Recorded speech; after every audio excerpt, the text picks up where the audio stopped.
All right. And we are live. Hello, welcome in. Hello, hello, hello. Okay. All righty. All right, doing one very quick check right here. What you got? What you got playing? What is that? What you got playing? Trying to pull up the we already have our guest here. We already got our guest here. Golly. Alrighty. All right. Okay. Alrighty. Here we go. All right. Welcome in. Welcome in. Welcome to episode 5 of the podcast. My name is Oborrok. I'm known as the White Wolf. My community is known as the Galactic Wolf Pack. We started this podcast 5 weeks ago. We're currently on the 5th episode, and man, it has been freaking awesome. Today's theme is fit foods. So we are going to be bringing on Pattihealthyfitness, also known as Mama Wolf, my mom, for the 2nd episode. She was our guest for the 1st episode to debut this brand new series of the podcast. And then we did 3 episodes solo, and now we're bringing her back for the 5th episode. So this is going to be a lot of fun. We also have a very cool guest for next week. So this is going to be a lot of fun, man. This is going to be a lot of fun. But welcome in. Welcome. It is wonderful to see you. Corbin, thank you for joining us. Stidge, welcome in. Rise, Sydney, Mr. Viking, Eternal. Welcome in, everyone. Welcome, welcome. Viking, drive safely. Thank you for the pre-tab. I appreciate you. Drive safely. Hopefully you get everything you need at the store, my man. Rise, thank you for joining us. It's good to see you. Yes, Sydney, those are all foods. All the foods that you guys are seeing in the thumbnail, those are all foods that my mama has made. Yes, that is real food my mama has made. Indeed. It does look like fine dining. It does. It absolutely does. Thank you for that compliment. Thank you. Thank you very much. Alrighty. Okay. All right. Car guy, my man, what? You're sick? Homie, my man. I'm so sorry you're sick, my boy, but thank you for joining us, and I hope you feel better. I hope you feel better as soon as possible, my man. I really hope you feel better as soon as possible, homie. But welcome in, everyone. Welcome. All righty. Okay, so happy Friday, everyone. Hopefully everybody's having a good Friday. Do you guys got any plans for the weekend? How has your week been as well? Hopefully everybody's been having a good week. And do you guys got any cool plans for the weekend? But welcome in, man. It's good to see you guys. Hopefully all the audio and the visuals are good. Hopefully everything is good. Mama Wolf is in the chat. We got Mama Wolf is literally sitting over there, but we got Mama Wolf in the chat as well. Hello, golly. Alrighty. But welcome in, everyone. Welcome. Now, I've said this on the previous episodes. You guys may be wondering, why are we live streaming a podcast? The reason we're live streaming the podcast is because I absolutely love the live experience. I love being able to have you guys in the moment with me. And I like to be able to, like, when something funny happens or something like that, it's happening in the moment and you guys are able to see it when it is happening. Plus, I just absolutely love streaming. I love streaming, so I was like, you know what? We're going to turn the Friday normal YouTube streams where we would naturally be gaming or something like that, and we're going to turn that into the podcast that we've always wanted to make. So here we are on our 5th episode, and I'm very excited about it. But we also do some other streaming. We also do our game streams on the platform known as Kick. We do that kick.com/Oborrok. If you would like to check out our streams where we do play games, we play The Witcher 3, we play Cyberpunk 2077, we play Fortnite Zero Build, we play, we got a little bit of ranked. We got a little bit of ranked too. We play that. We got some Naraka, almost said Naraka Zero Build. Hello. We got some Naraka Blade Point. Then we also have some Overwatch 2. We do some games and demos. We do some Doom 2016, play a whole bunch of different games. If you guys would like to check that out, we are live every Sunday, Monday, Wednesday, and Friday Sunday, Monday, Wednesday, 1:30 p.m. PDT, Sunday, Monday, Wednesday, and then every Friday, so today, 5 p.m. Okay, 5 p.m. on Fridays, 5 p.m. PDT. So yes, we will be live later on today playing some games if you guys would like to check that out. If you guys are watching on YouTube, if you're coming back to this once it is a VOD, or if you are a part of the live experience, then that will be linked in the description down below. Or if you're listening on Spotify and you don't have the links, then it is kick.com/Oborrok. So kick.com/OBORROK. And that is where we are streaming as well. That's where we stream our games, okay? But yeah, so welcome in. It's good to see you guys. Also, if you want to check out any of the other socials, we do have the Twitter, Instagram, TikTok, Facebook. All of that is Oborrok. So just at Oborrok, OBORROK. If you guys would like to check out any of those are linked below. But also, again, just at OBORROK if you guys would like to check those out. Again, also, if you guys are watching this live, welcome in. Thank you guys very much for joining us live. I appreciate you. If you guys are coming back to this once it is a VOD, thank you very much for your time. I appreciate you as well. And if you're listening to this on Spotify, yes, we do have our podcast on Spotify. Thank you very much. We appreciate your time. Thank you. Thank you very much, man. It's good to see you guys. Welcome in. If you guys are watching this on YouTube, please drop it a like and hit that subscribe button if you haven't already done so. It does help out a lot, and it lets me know that you guys are enjoying this series. So I do very much appreciate it. And if you guys are listening to it on Spotify, please drop us a follow on Spotify and give us a rating. Give us a rating on Spotify. It does help out a lot as well, man. Alrighty. Okay, now, so we're going to get into this. I personally have a couple questions for Mama Wolf, but if you guys have any questions for Mama Wolf or for me, or just in general, cooking, food, anything like that, okay? If you guys have any questions like that, you guys are more than welcome to leave them in the live chat. If you're watching this live, you can leave them in the comment section once this becomes a VOD, or you can leave them in the Q&A section on Spotify, because if you're on Spotify and you scroll down a little bit, there's a Q&A section, and then you can leave a comment there. It'll post it, and then I can go back and I can reply to it. But yeah, alrighty. Now, again, like I said, hopefully all the audio is good. Hopefully we're good on audio. Hopefully we are good on visuals. Hopefully everything is good to go. Yes, it does. Yes, it does. Spotify has a Q&A section. Yes. Yeah, if you scroll down just a little bit, you can find a Q&A section and you can leave a comment on Spotify. It's really cool. It is really, really cool. We like those. We like those. Yes, sir. Alrighty. Alrighty. Yo, Mr. Mad Bull, the Dad Bull in here as well. Really quickly, I want to make sure that we are, we're saying what's up to everybody that is here live. Again, if you guys would like to be a part of the live experience, we do this 1:30 p.m. every Friday. Okay? 1:30 p.m. every Friday. 1:30 p.m. PDT.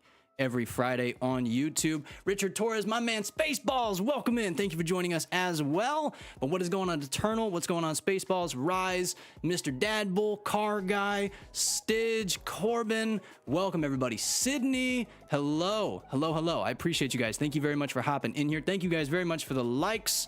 Thank you so very much. I appreciate you all very, very much. All right.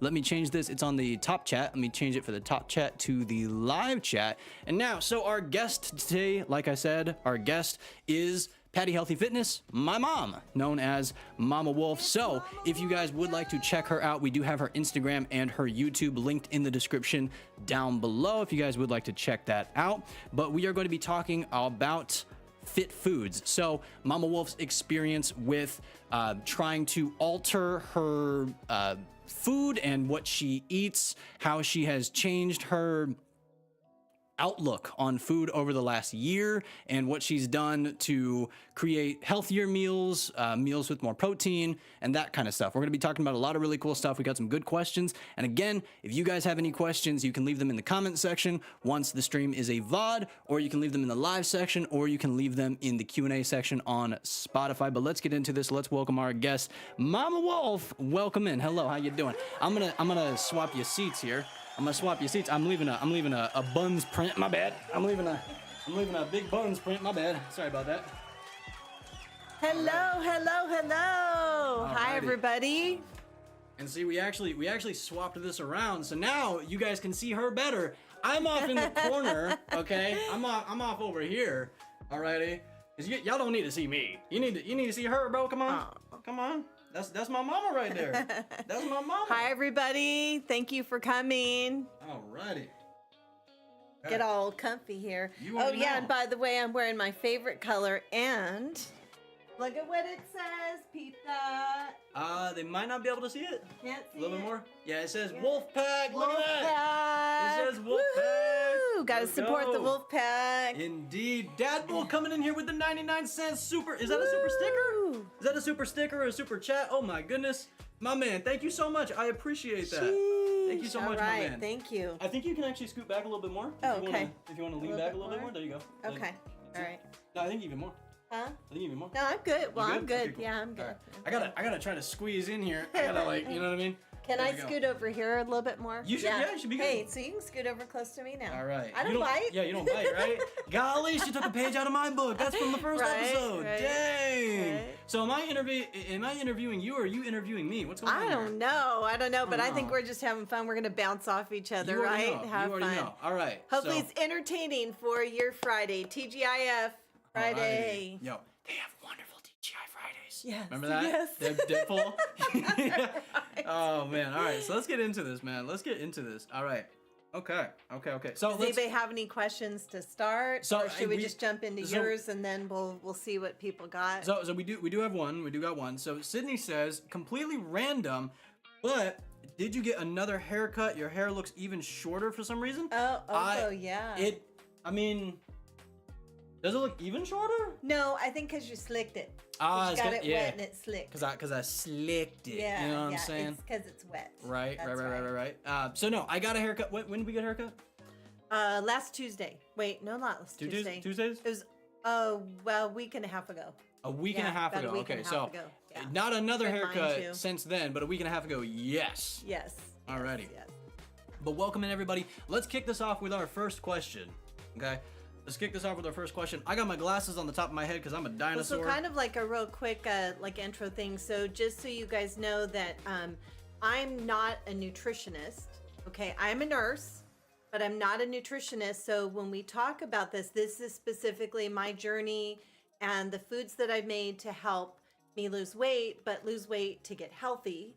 And we talked, if you guys were in for the episode, the first one talked about my journey, and I want to keep talking about that, but just trying to make us eat, healthy as a family too.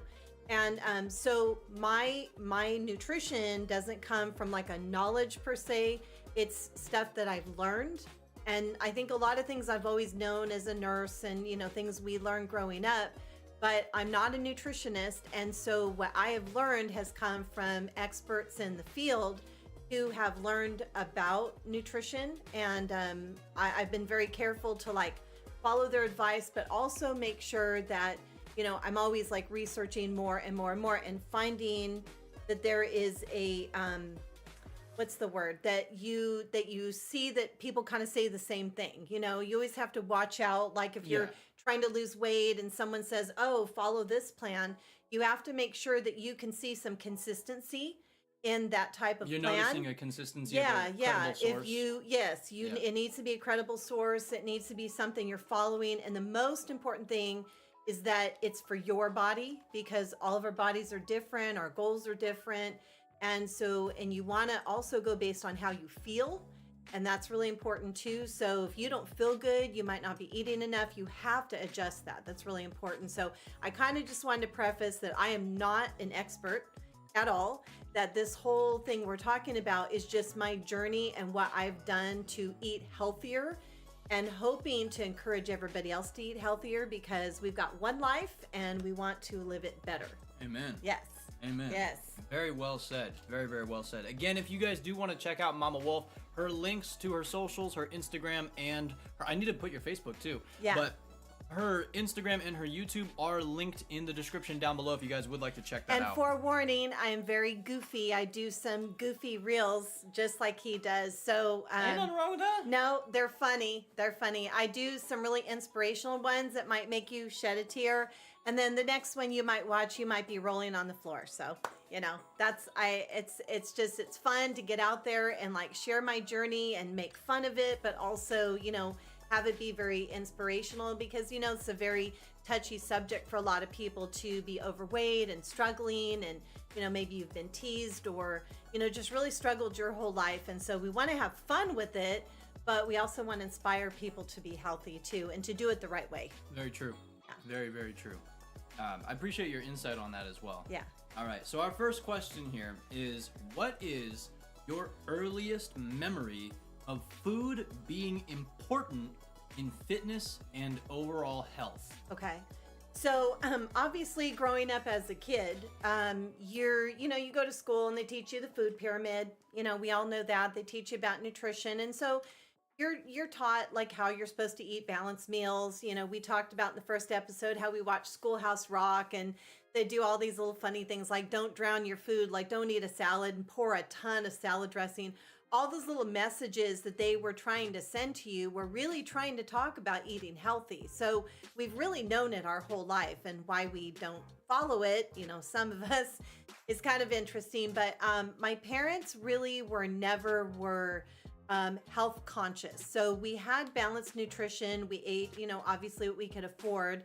And my parents ate, made good food, but it wasn't like salt conscious, like heart conscious. It wasn't fat, fat friendly. And what I mean by like is fatty. So we were like tri-tip, mashed potatoes, fried chicken, dumplings, and a lot of that obviously isn't bad per se. There's probably better ways to make it. But I think what we didn't realize was our portions, like that we didn't realize like how much we should be eating. The food tastes so good, you just want to eat and eat and eat, right? But I think my first memory of where it really, really kind of just dawned on me that there was an issue that I needed to deal with when it came to food was when I was in my senior year at high school.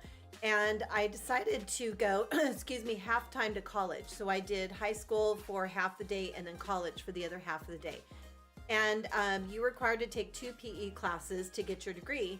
So I took a PE class, a fitness and health class. And one of the things you have to do is you got to stand on the scale. Well, several years before that, I would go to aerobics classes and go to gyms and stuff with my sister. And I mean, I recognized that I was overweight. I got teased. I mean, we all do when we go through that in school. But I don't think we really like weighed a lot. We weren't really like weight conscious. It just happened to be if you had to weigh somewhere, or if you were like somewhere where there was a need to take your weight. And I got on this scale, and at the time I was 173. Now, of course, I weigh, not a lot more than that, but I do weigh more than that. But at the time, being a teenager and having that not be 173 pounds of like lean muscle, I definitely looked overweight. I had a bigger face, bigger arms, like it was bigger. Okay. And that was really kind of a big shock. I think I didn't realize how heavy I was. And, when you're that weight as a young woman, you kind of, in my stature being 5'5", I was like, gosh, I'm only like a little more than 25 pounds to 200. And it was really scary to think about that. And this is all individual for me. I'm not, it's no judgment to anybody, their weight, whatever. It was just me. And it really bothered me. And I knew like I didn't look right. I knew I probably really wasn't healthy. So I got on that scale, and that was like the first moment that I was like, Patty, you need to do something because this is not good. And so the focus mostly was fitness. So we did a lot of exercise. We didn't sit in a class to like watch videos and stuff about nutrition, but there was a focus on nutrition. So in that moment, I was like, well, I still live at home with my parents. I can't really per se change what they cook, but I can change how much. So I started focusing on, instead of getting the big dinner plate, I started getting the smaller dinner plate, and I filled that dinner plate, which made me realize I'm getting a good portion of all the macros, which I didn't know they were called macros at the time, but I had my, meat, my protein, I had my veggies, I had the starch, I'd usually drink like a big glass of milk, and I think I started cutting that in half. But the point was, I was like, this is all you need. You don't need to eat this big, huge plate for dinner, right? So that kind of was like my earliest memory of where I really needed to start thinking about the nutrition and what I was putting into my body. and try to start learning to eat healthier. Not saying what you were eating wasn't healthy, just how much of it. Well, I mean, like I said, my parents really little bit of weren't, both. yeah, they weren't salt conscious. My dad Right. put so many seasonings on, and There ain't nothing wrong with seasoning. We love yes, seasoning. Come well, on. the right kind of seasoning, because No, true, you've got true. garlic, salt, onion, salt, and now you should do garlic powder, onion powder, right? Right. But so I mean, it was. I wouldn't say it was horribly unhealthy. I mean, they were healthy meals, but they were probably higher in fat, higher in salt than I should have been eating. So at least I tried to like portion down, to not eat as much, which was kind of a start. Because when I would work with my parents, we would work at the shop before I actually graduated and got a job. And so we were like getting Little Caesars pizza, we were getting sodas, all of that. So there was the a big, lot. 2 liters. There was a lot of There stuff was- being There consumed. was sometimes we were even getting 2 or 3 of them. Yeah, And every time we had a party as well. Oh, yeah. Every time we had parties, and every time we hosted the plant. Remember the plant group? Oh yeah, We had the 4-H plant group. Oh, and, yeah. We always, every single time when we did those on what, Tuesdays, Wednesdays. Oh yeah, we always had soda, we had- chips, dip, pizza, all that stuff. That was obviously And much cookies. farther on. And yes, cookies, yes. yeah. Yeah, so I mean, our family really was about just kind of eat whatever you want, and we had soda and chips and all kinds of stuff, and there really also wasn't a stopping point. You ate as much as you wanted to, and boy, I'd get into like the chip bag, the Doritos, and look for like the big cheese ball at the bottom and things. You just like sometimes you'd get one, but just eating. It was just like there wasn't really a stopping point until you were like over full, right? But I think that was probably my biggest memory was I couldn't change how they were making the food really because I didn't have a job yet. I couldn't buy my own food. I didn't have a car, but I did have a car, but I mean, I was eating what they ate, but I had to at least start focusing on portion and making sure I was eating vegetables, salads, that kind of thing. So at least that was a start. That's kind of how that went. I got you. Somebody have a question got you. just so we're not. We do Okay, have. cool. So actually, I need Okay. to sit a little closer. I have been informed that I'm a little quiet, so let me sit a little bit closer here. All right, and actually, hold on.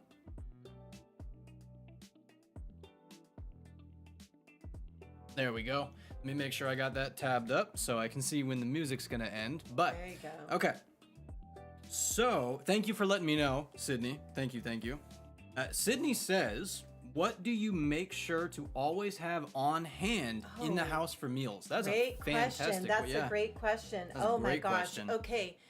There's staples as they use it. So what I understand in during the pandemic, they talked a lot about because groceries were not really easy to find. So a lot of people started talking about the word staples. Do you remember that too? When we went to the store and all the beans, Yeah, all the beans yeah. were gone, all the rice was gone. You couldn't find like a lot of red meat, like Rice, So yeah, Rice, a lot chicken, of stuff was gone. Yeah, milk, eggs, a lot of Yeah, stuff. we were that was because that wasn't at the beginning of 2020. It was 2020, and then it was better.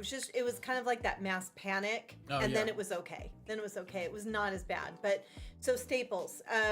I try to make sure that I have my seasonings. So I always want to have sea salt, which I watch. How much we put in, pepper, garlic powder, onion powder, things like that. So I have my seasoning rack that I have.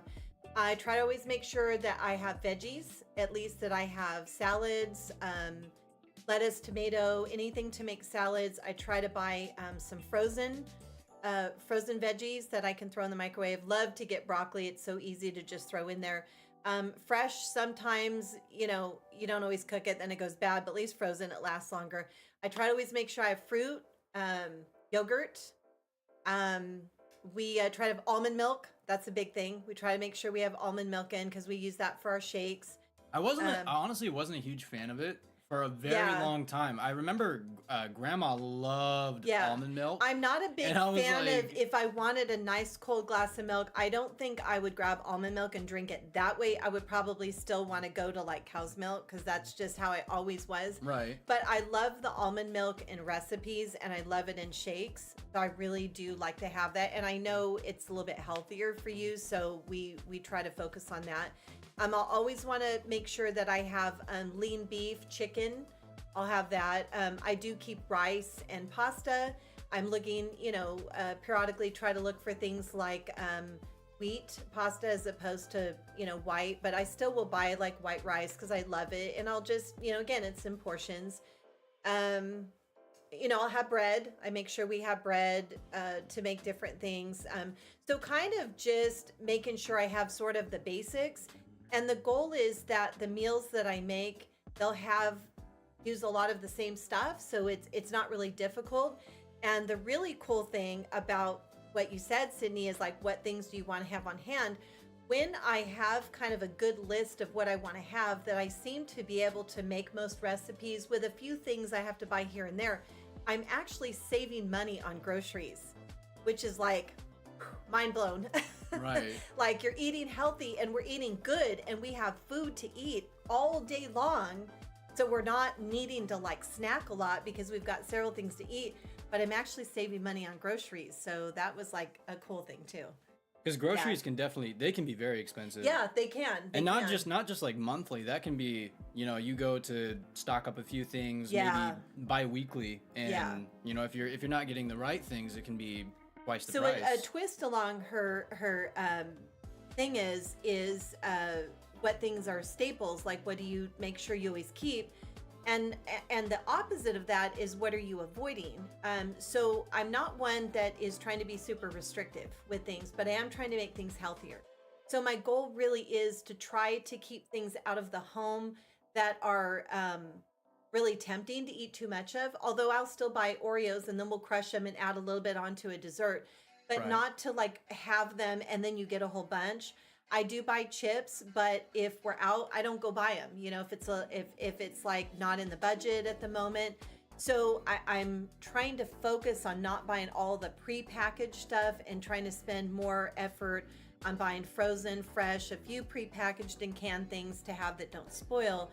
But on the flip side of that is really cutting back on the things that are very tempting to go grab, that are sort of empty, that maybe are going to give you the extra calories that you really don't want, and focus on eating something whole and healthy and better for you. But not being so restrictive that go, oh my gosh, I can have a bag of chips, because of course I can. I won't live like that, but really trying to focus on, in general, making sure that our nutrition is whole and healthy as much as possible. And actually, I got a question about that, because do you ever find yourself like just wanting to go snack on something? No. Right? Not anymore? No. Not really anymore? No. Because I noticed there are times where it's so weird. It's not like a boredom thing, right? And it's not stress eating. There are just some times where I'm full, like I had, like a big meal or something like that, and I'm just like, I want to like go eat a bag of chips, and it's like, and then it's like not grabbing one bag of chips, it's two, and it's like, Kenny. Yeah, Kenny. Hi. Hello. Welcome, Kenny. What's going on, my man? Hello. Well, I think in those situations, it might be your body talking to you that you think you're full, but maybe you're missing something. Right. And that's something that I've really learned in this journey. And it's interesting because I have a couple of new clients that I just signed on, which is so exciting because I want to help other people, right? Let's go. I'm so excited about helping other people on this journey. And it was really cool because we had our check-in, and she goes, "I'm not hungry." She's like, "I'm full. Like I'm eating good stuff like every 3-4 hours, however she wants to eat." And she goes, "I'm not tempted to want to just go raid the fridge." And the interesting thing is, when we think about being hungry, or we think about snacking and overeating, we really have to listen to the fact that it's more than likely your body saying you're not eating enough, or you're not eating the right stuff. Right.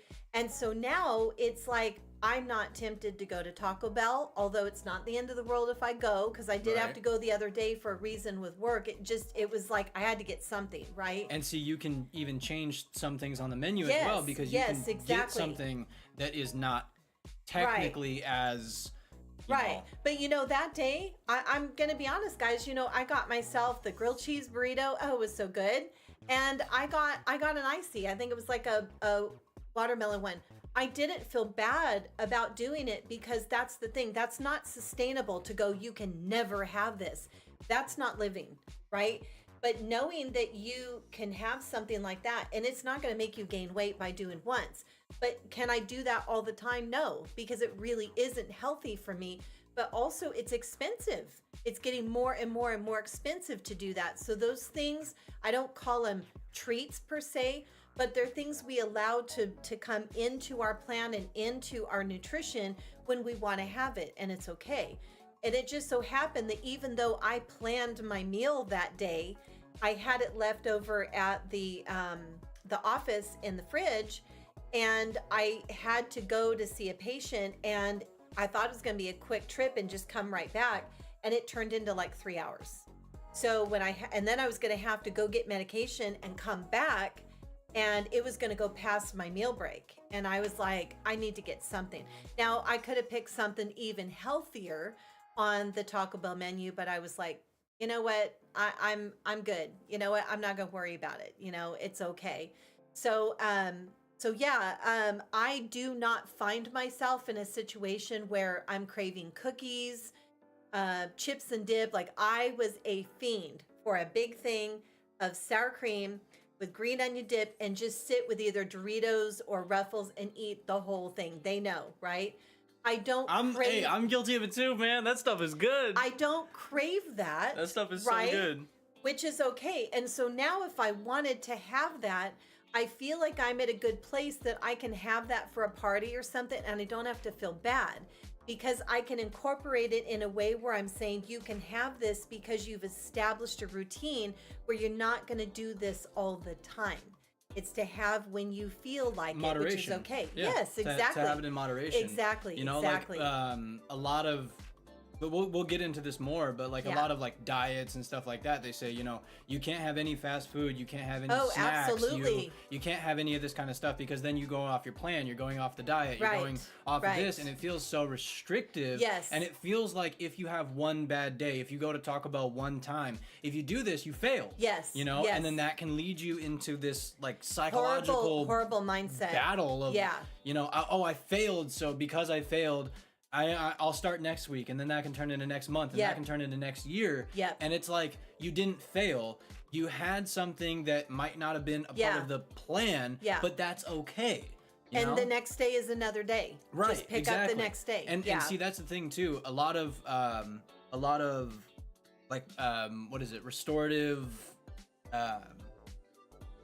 I've done some research on like restorative and like addicted mindset kind of research, and a lot of them say, if you mess up, if you're trying to get away from smoking or something like that, and you have a cigarette or something like that, you didn't fail. Right. You know, because then that's gonna put you in this mindset of I failed and it's over, and like don't do that to yourself. Right. Don't do that don't treat yourself like you're a failure because you had like one slip, right? Well, basically, and that's the thing too. Like if somebody survived like a month of not smoking or not drinking or something like that, and then they had a drink or a cigarette, or they, you know, in fitness, right, or in healthier eating, you went to fast food, you went to fast food or something cookies, like that one time, right? That's not the end of the world, and don't forget those other 29 days that you did so great. good. Exactly. Because you still had that wonderful progress, right? You know, right. So that just because you know, technically in your mind you messed up, right? When you didn't actually mess up, but because you technically, quote unquote, messed up, right? You can't forget how good you did prior, right? Right. Well, what it does is it creates a bad relationship with yourself, your own resolve, your perseverance. Hi, Suki. Suki. Who else is in here? I don't have my glasses on, so I apologize. I'm trying to like catch names. We have Suki, we have Kenny, Alina. Hello. Hello. Hi. Welcome in. Yeah, feel free to ask questions. Hello. Hi, guys. Yeah, it definitely creates a negative relationship with food when you do that, because what we don't want to do is we don't want to label foods as bad. So having some Oreos is not bad food. Is an Oreo healthy?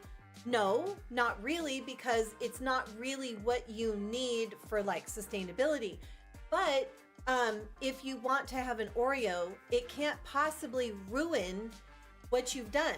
You just have to know that you can't go get the whole bag and sit and drink it with a big old glass of milk and then do that again and again and again and again, right? You do have to know. There has to be like a level of discipline as right, well. Right, exactly. So what we do, what I'm doing and what I try to do with, the kids is when we make a dessert, we try to add things like Oreos in them or like the bananas and the Nilla wafers we made on episode 1. Yep.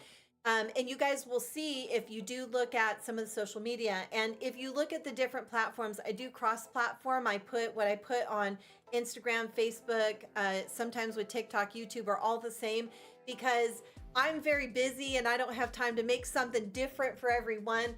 But I figure I've got an audience in all these different places and I want to be able to share what I'm doing. You can share that knowledge across. Exactly. Across multi-platform, right? Because there's people who prefer only TikTok. So they're not going to necessarily come over to Facebook to see what I'm doing, right? So I try to show this stuff and I put a lot of recipes or, I'll show things that I'm making.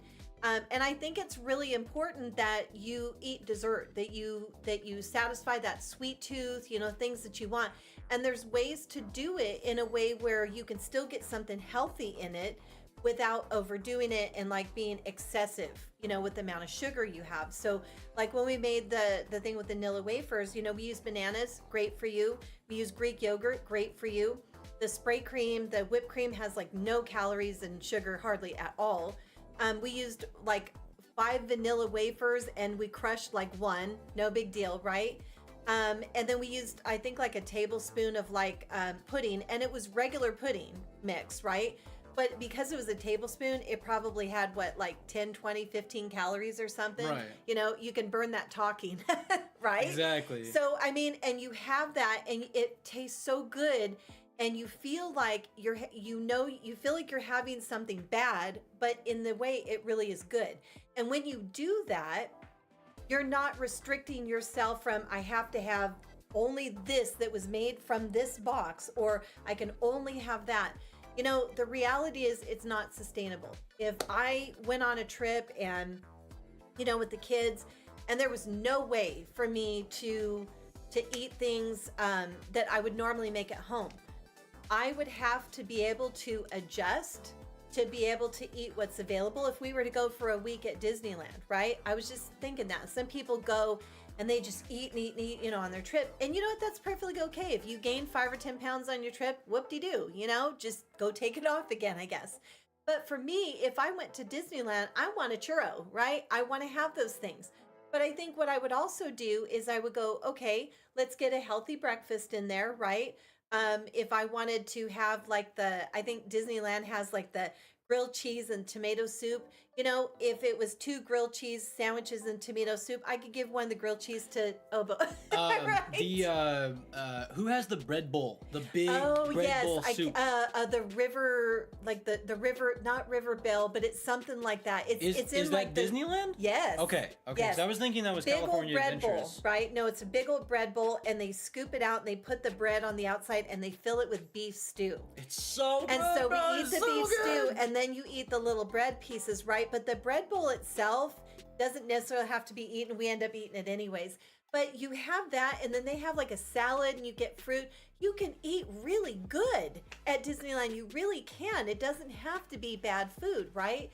And then you're walking so much that I can't imagine, like, I don't know how you would gain weight unless you ate too much. But I think that when you're on a journey of wanting to eat healthy, whether you need to lose weight, gain weight, or maintain, I think there is definitely a way that you can go anywhere and you can eat healthfully without overdoing it. Absolutely. Right? You can find ways to eat healthy on almost any meal. I mean, even if you had to go to McDonald's, they've got better stuff there than the Big Mac, right? And actually, see, there was, I believe it was Markiplier's trainer who, it was Taco Bell or McDonald's, or it was some fast food place.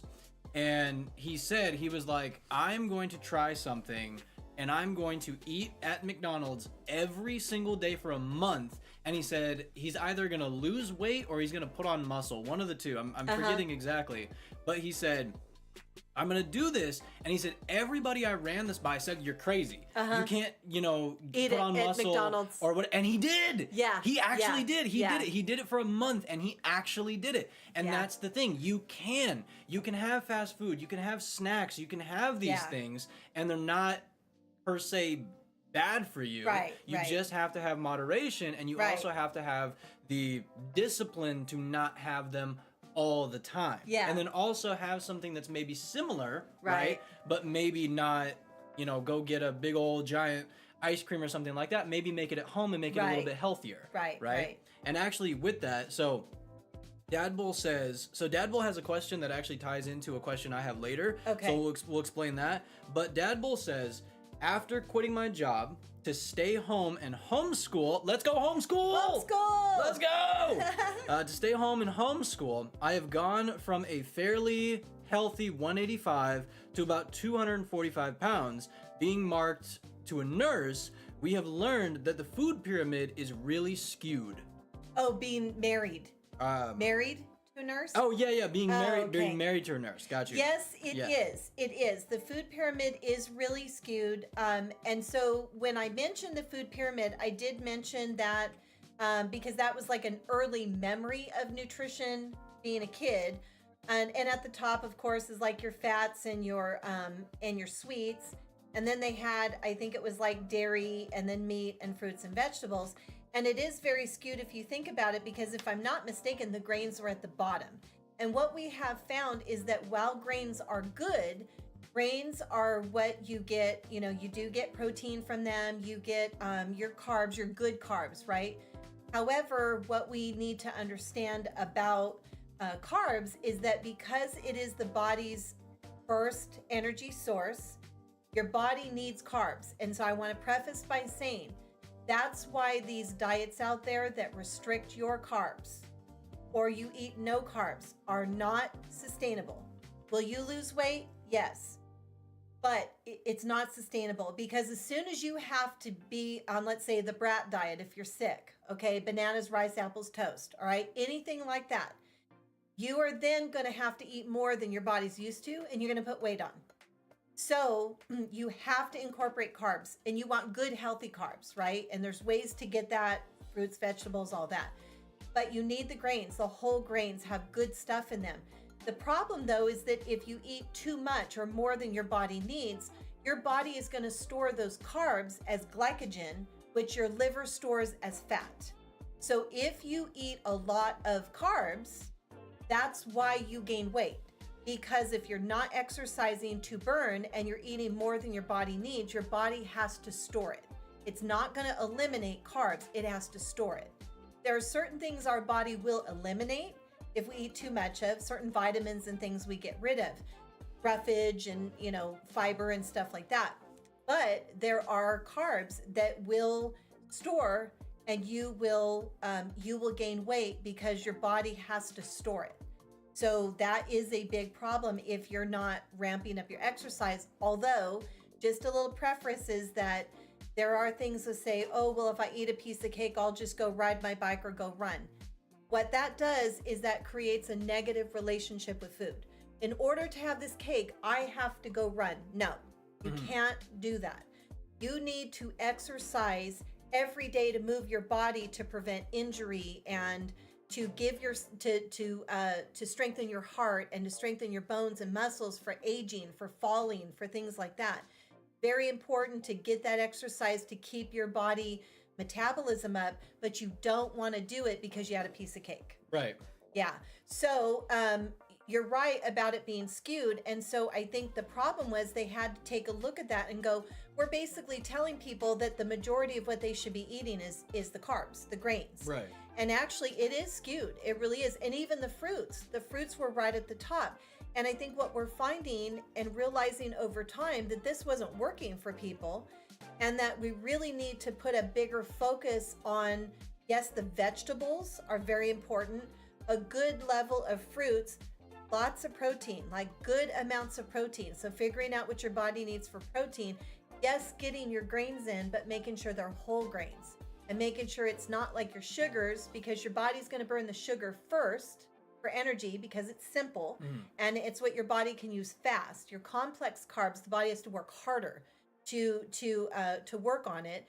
So it's going to burn your sugars, your simple sugars first. So if you eat a lot of sugar, your body's going to burn that fast. And then if you eat a lot of carbs, your body's going to store that, right? And so that's kind of basic stuff I know from being a nurse and biology and all of that. So again, like I said, I'm not a nutritionist, but it's and I've done a lot of research in the plan I'm doing, but also watching other creators doing different plans and seeing that I see the same comments.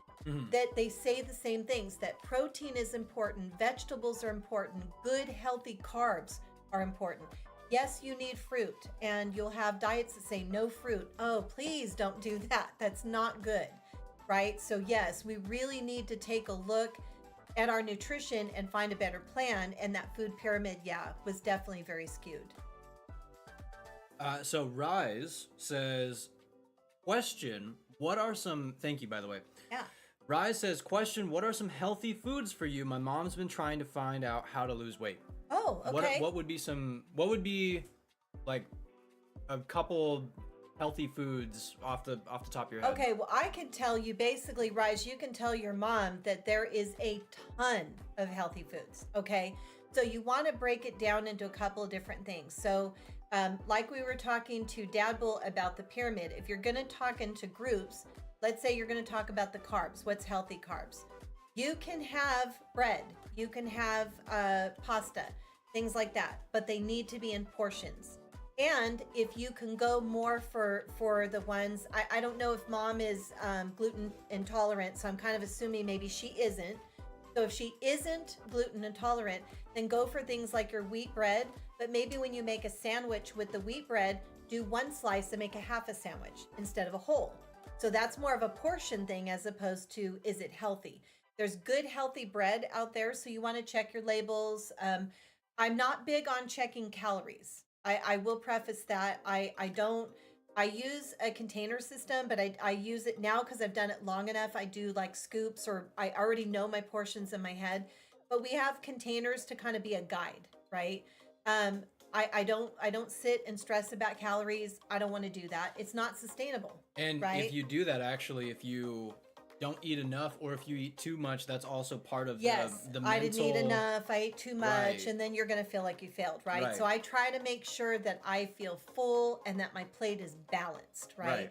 So things when you look into, okay, so that's kind of breads, right? So you can do that with like your breads, your fruits and vegetables. Okay, your fruits, really important to have like your berries. You can have bananas, citrus, all of that. Those all should be in portion if you're trying to lose weight. So, I think my plan I'm currently doing, and again, this is my plan, is 3 servings of fruits, and 3 good servings. So it'll be like a whole, like a half. If it's a small banana, it's the whole banana. I usually do 2 mandarins, and then I will have like a whole apple, or I may have like yogurt with fruit and berries, or I'll put berries in a shake, and that's great for me. If I have an extra fruit, it is no big deal. I don't worry about it. But I won't eat 5, 6, 7, 8 servings of fruit, obviously, because that's not what my body needs more. So having a good amount of fruit is really good. Varied fruit is important.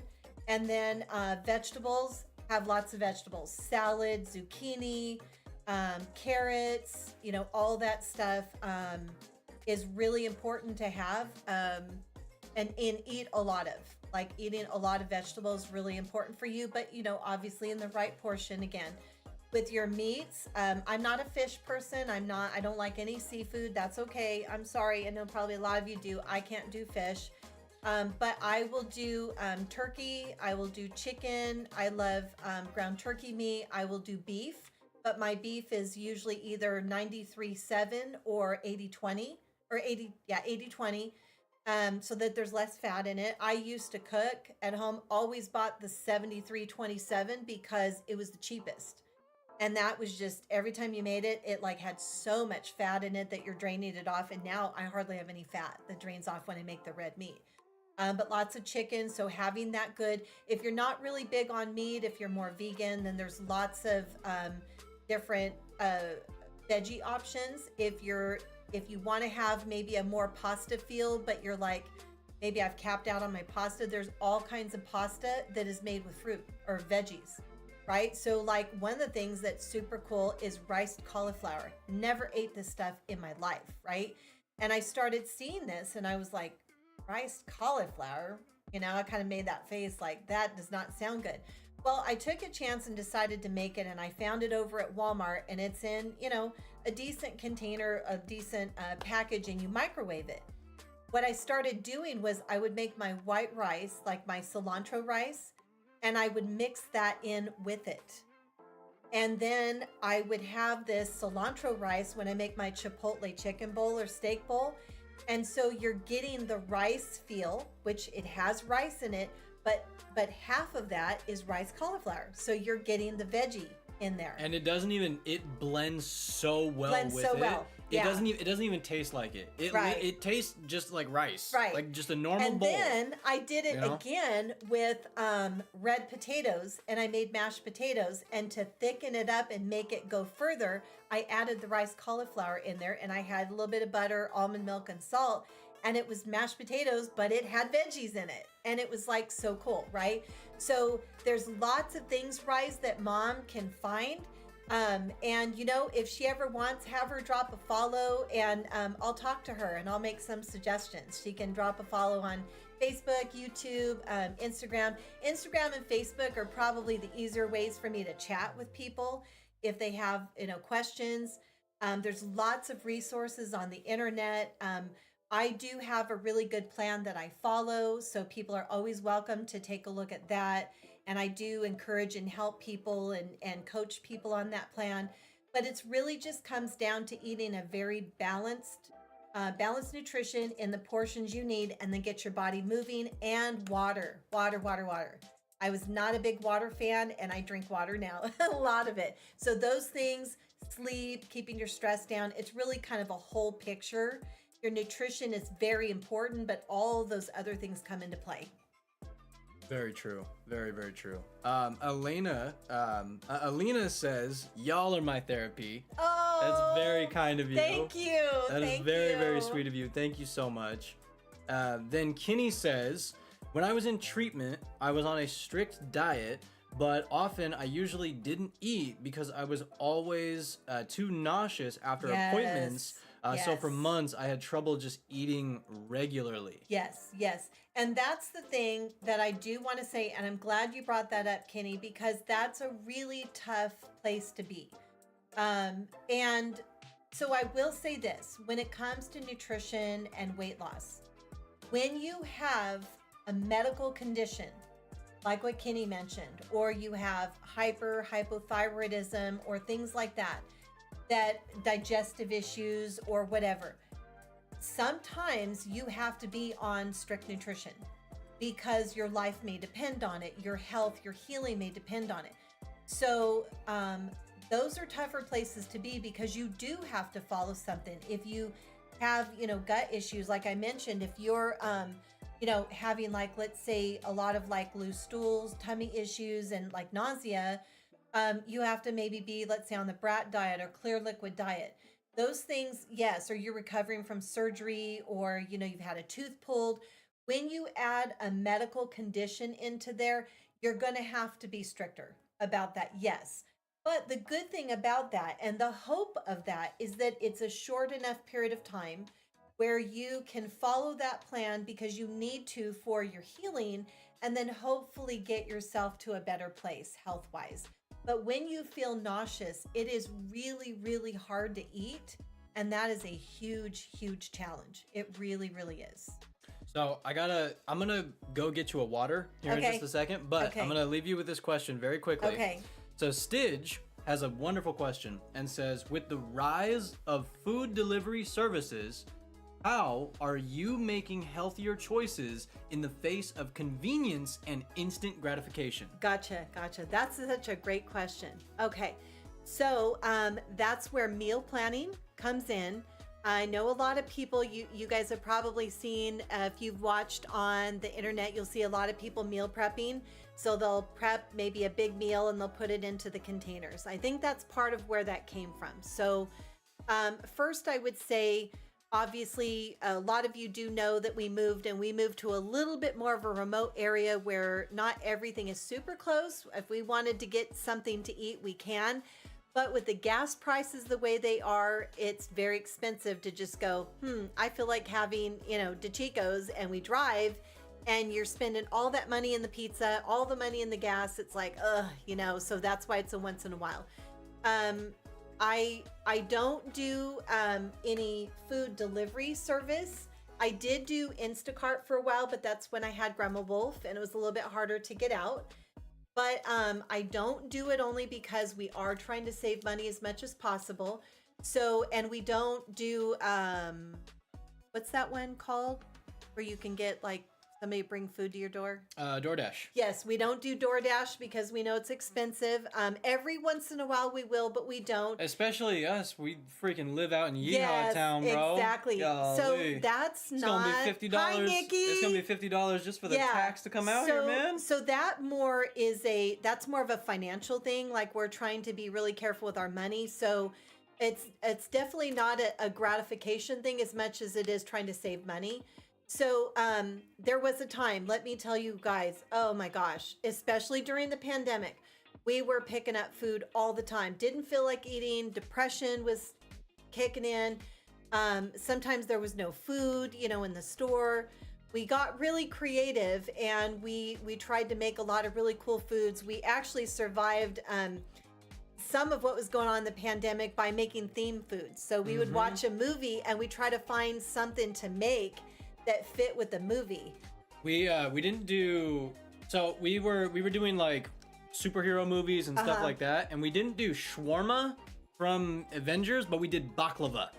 We made baklava. We made baklava, yeah. So that was of course before I was, deciding to lose weight and get healthy. But so I've gotten to the point now, and I really feel like the kids are kind of at the same place where, because I've been on this journey as long as I have, there's no more feel for instant gratification because we eat all the time. So we're eating a healthy breakfast, we're snacking, we're having lunch, might have a snack in between, we're eating dinner, we might have a dessert. So there really isn't God, I really want this. Every once in a while, like I think the other day you wanted to get pizza. So we did go, we got Little Caesars. I had 2 pieces. I had, I think like 2 chicken wings. And then I put a good salad together and I was happy that I had that. It was good. It was good pizza. And I didn't worry about it not being on my plan. So that was sort of an instant gratification thing, but it was more like, hey, we haven't had pizza in a month. Let's go have pizza. So I think that's kind of where we've gotten to, is that if we want something like Taco Bell or a Starbucks or something, we've now made it something that we'll have once in a while. And I don't want to use the word treat because I don't want to create a bad relationship with it. We just do it when we desire to, and it hasn't become something we do all the time because it really isn't healthy. And then we also want to save money. So when you are buying a lot of food out, like for example, I think when we bought the pizza, it was $40, right? Right. And you got to think of how much groceries you could get for, nowadays groceries are a lot more expensive. Yes, but still, you can get what? Guys, let me tell you, the day before, eggs, the day before milk. We went to get pizza and it was $40. The next day I did need to buy groceries and it was before I was going to get paid. So I only had a little bit to work with. And I think I spent maybe like not even twice of that. And my cart was full. I had fruit, I had some chicken, I had hamburger meat, bread, eggs. I mean, I had a lot of stuff. I had frozen veggies, I had I had fresh veggies. Like I had a lot of stuff. And it kind of hit me for a moment. I was like, we just spent $40 on pizza. And here I have less than $80 worth of groceries. It's probably going to feed the family for 4 or 5 days. Right. And it was just like, Yeah. But I mean, it's okay. It's okay. So I hope that answers your question, Stidge. We've really gotten to a place where we are mentally preparing ourselves for what's going to be on the menu. What are we making? We still haven't got to the place of making sure that the food is ready by 6:30, and that's where I'd like to be. We have been having some 8, 9, 10 o'clock at night meals, and I'd rather not eat that late. I'd rather have a little bit of dessert at night, or a little bit of coffee or something like that.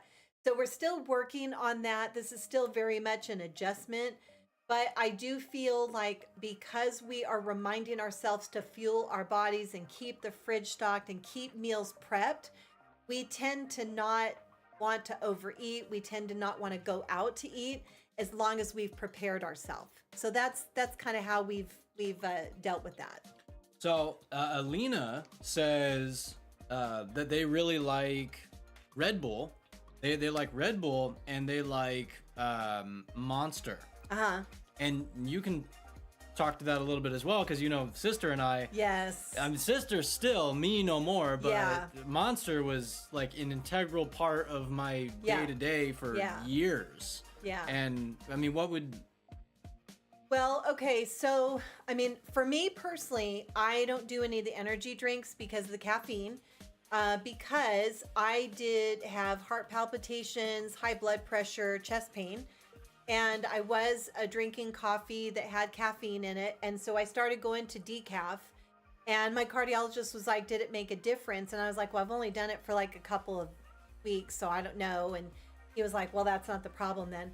But I do think that I think during the process, even though I was still drinking caffeinated drinks, I think I did have an energy drink, and my heart was just racing. I didn't like how it felt, right? So my biggest concern with them, if you're drinking like the non, like zero ones, is you're getting a lot of sugar that your body doesn't need. You're getting a lot of caffeine that your body may not need, and you can tolerate it, fine. There might be other things in there that are not the best for you, right? If you have one once in a while or one a day, it may not be so bad, but it's when you are having a whole bunch. And so what we really dealt with at times with like him and his sister is they might have one, but then it became two, and sometimes it was three. And there was actually times when I was working in retail when I would have 4 because the physical demand was so much that I needed that hop up. You know what I mean? Right. Like I needed something that was going to get me through, but then I wondered why I couldn't sleep until 5 a.m. Yeah. Right. And I was wondering why I was having my heart beating out of my chest. Right. So how we worked on that, my daughter works really hard to just really have one, maybe one or two. He stopped and then he kind of went back to it, and then he stopped again. So how we dealt with it, because you can get, caffeine headaches or you don't have energy. So how we dealt with that was a couple things, kind of multifaceted.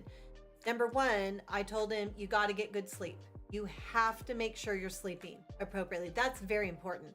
If you are not sleeping enough, your body is going to be tired, right? So you need to get a decent amount of good sleep.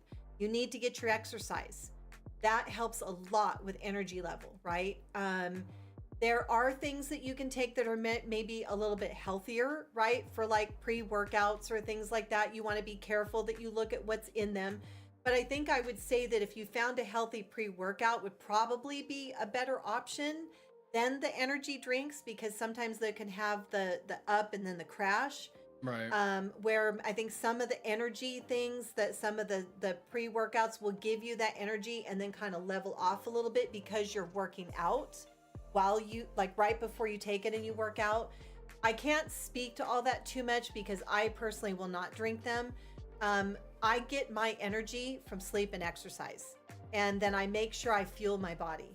So that's a really, really big thing to me, is that in order to have energy, I need to fuel my body. So I need to make sure that I have my carbs, my veggies, my fruits, my protein. All of that is very important.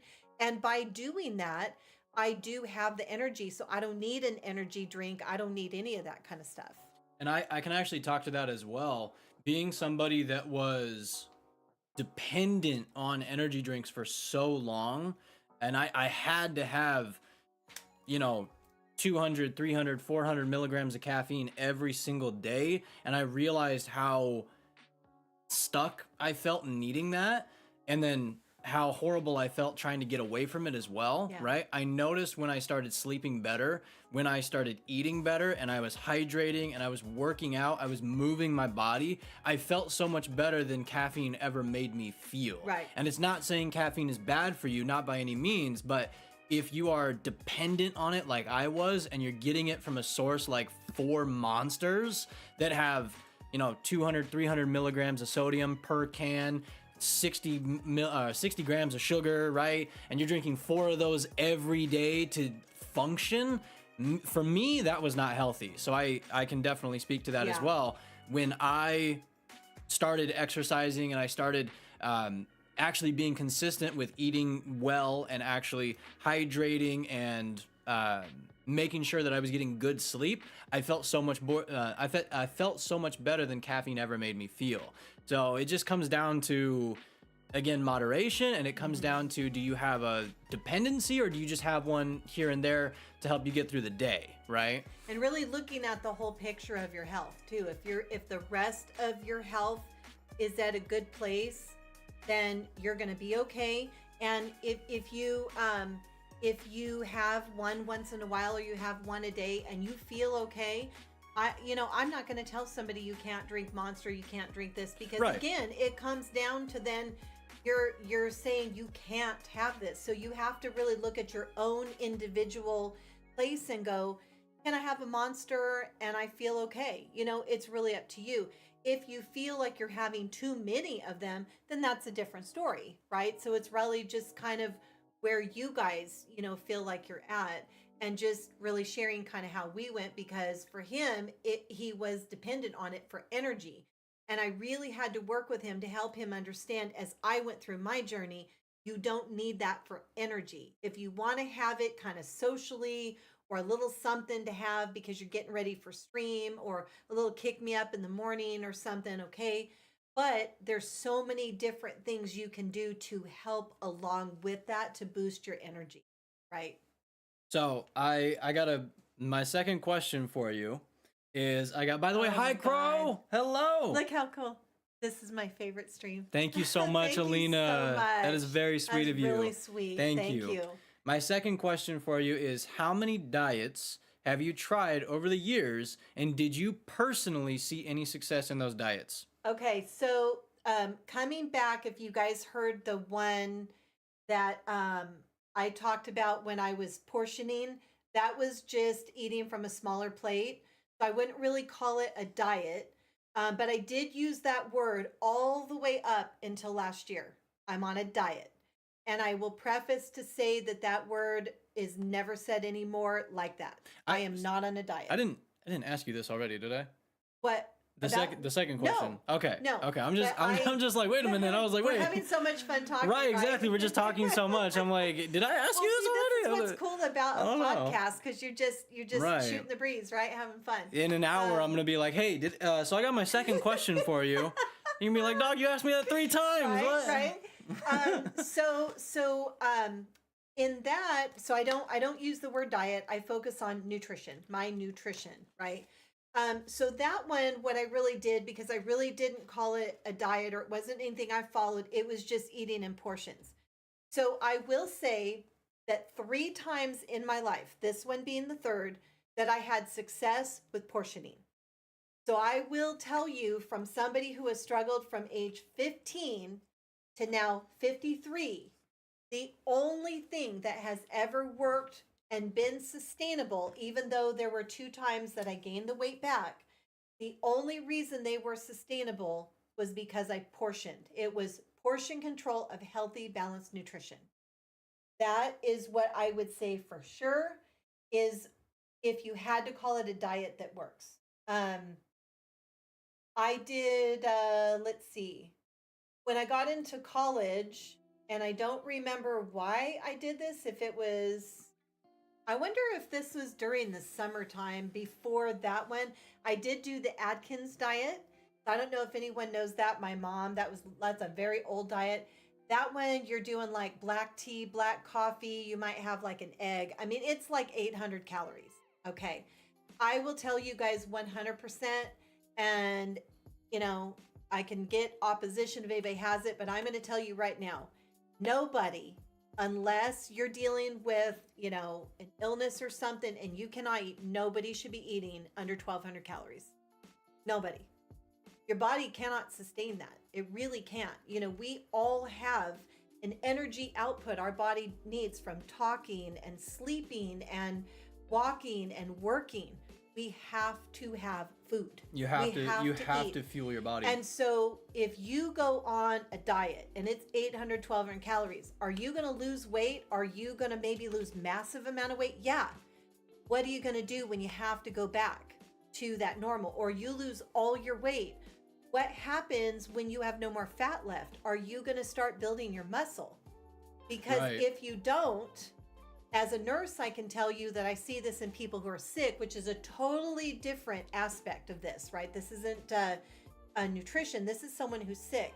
When they've lost weight and they've lost they don't want to eat, and they lose weight and they lose their fat. Once all the fat's gone, then they will start losing muscle and muscle wasting, and that turns into malnutrition. So there are lots of celebrities, there are different people who have done some of these diets, and some people have lost their life from them. So the word diet is something that I'm really working hard with a lot of other creators to get people to stop talking about dieting and focus on healthy, lifelong, sustainable nutrition. Right, because like you said in the first episode, a diet has a start and an end. Yes. But if you're going for lifelong, you're doing this. It doesn't end. It does have a start because you decide to start doing it, but it is not supposed to have an end. Yeah. At all. Exactly. Yeah. So those diets don't work. I did do Weight Watchers before the kids were born, and I think I can say that Weight Watchers. Again, really quickly, I want to preface these questions are based off of Mama Wolf's personal experience. Yes. Everything within fitness and food and all of that, it is all individual, and anything that may work for somebody may not work for somebody else. So we're just talking about Mama Wolf's personal experience. Exactly. That's why I also prefaced at the beginning, I'm not a nutritionist. I'm not a fitness instructor. I don't have a certification behind me. I'm a nurse and have been a nurse for a long time. So I do understand a lot about nutrition, but this really is my personal experience and what I have found and what I'm learning, not just what I've learned myself, but what I've learned from people who are certified, who do have knowledge. And I've listened and read and researched and tried to find that compatibility along, what I've done, what I've decided to do. So I did Weight Watchers, and honestly, I kind of, was pretty happy with Weight Watchers for the most part. I think they do the point system, and that's not bad. It's a little bit like counting calories, and you have a certain amount of points for stuff, and you go to the meetings and you have support. And I think they have online, and I think it's not bad. I think with one like that, what's really important is you have support, that you make sure you're eating balanced. But I think where it gets difficult for some people is when you're having to count calories and count points. It gets tiring, because who wants to do that forever? So same thing with the one that I'm doing, the portion fix, the cups. Okay, to me, I would say for anybody doing that, it's what you start with, but you have to get to a point that you don't have to sit and level off and measure every single thing. It'll drive you crazy. Right. So you kind of have to get to a point when you've started to do something and you're consistent, that you can put food on your plate and you understand how much a scoop is, or you understand how many pieces of tri-tip to have, or the size of your plate. And if you go a little bit over or you go a little bit under, you're fine. Yeah, right? Exactly. It's just knowing that you're getting the nutrition that you need. So I think Weight Watchers is not bad. The ones that do a lot of the pre-made meals, I don't think are horrible. If you do like frozen, microwavable meals, you want to check the ingredients. You want to make sure they're healthy. Things like that. I don't think that one's bad. I like that Weight Watchers has a lot of support. The meetings, I think, are good. And I think there are a lot of people that really could say that they're food addicts, or that they've really struggled, and doing it alone is really tough. That's another aspect I would say, especially when it comes to food, is you need accountability. You need somebody to help you who's been there. You need people to support you, because when you're trying to do it alone, it's really, really tough, really tough. I think other than that, I don't really think I ever did any diets. I might say I'm on a diet, And throughout the rest of these years, and whenever I would use that wording, it meant no fast food, no chips, no cookies, no candy, no, It was very restrictive. Yeah. So anytime you would say, I'm on a diet, you're exercising like crazy, and then you can't have all these things because you're on a diet. Oh, let's go to Taco Bell, let's have pizza. I can't, I'm on a diet. So that's the kind of stuff I would say throughout trying. And when that would happen, then those were never, ever successful. So about 2015-16, when Obo was old enough to start going to the gym, but a little bit older, then I started going back to the portioning and doing the smaller plates, but I wasn't cooking as healthy as I could have been. The big joke was that I would make stuff with too much cheese. So we always laugh about that. That was the... By the way, Mom, there's too much cheese on this. Yeah, there's too much cheese. Yeah, so that was my ex-husband that would say that's too much cheese.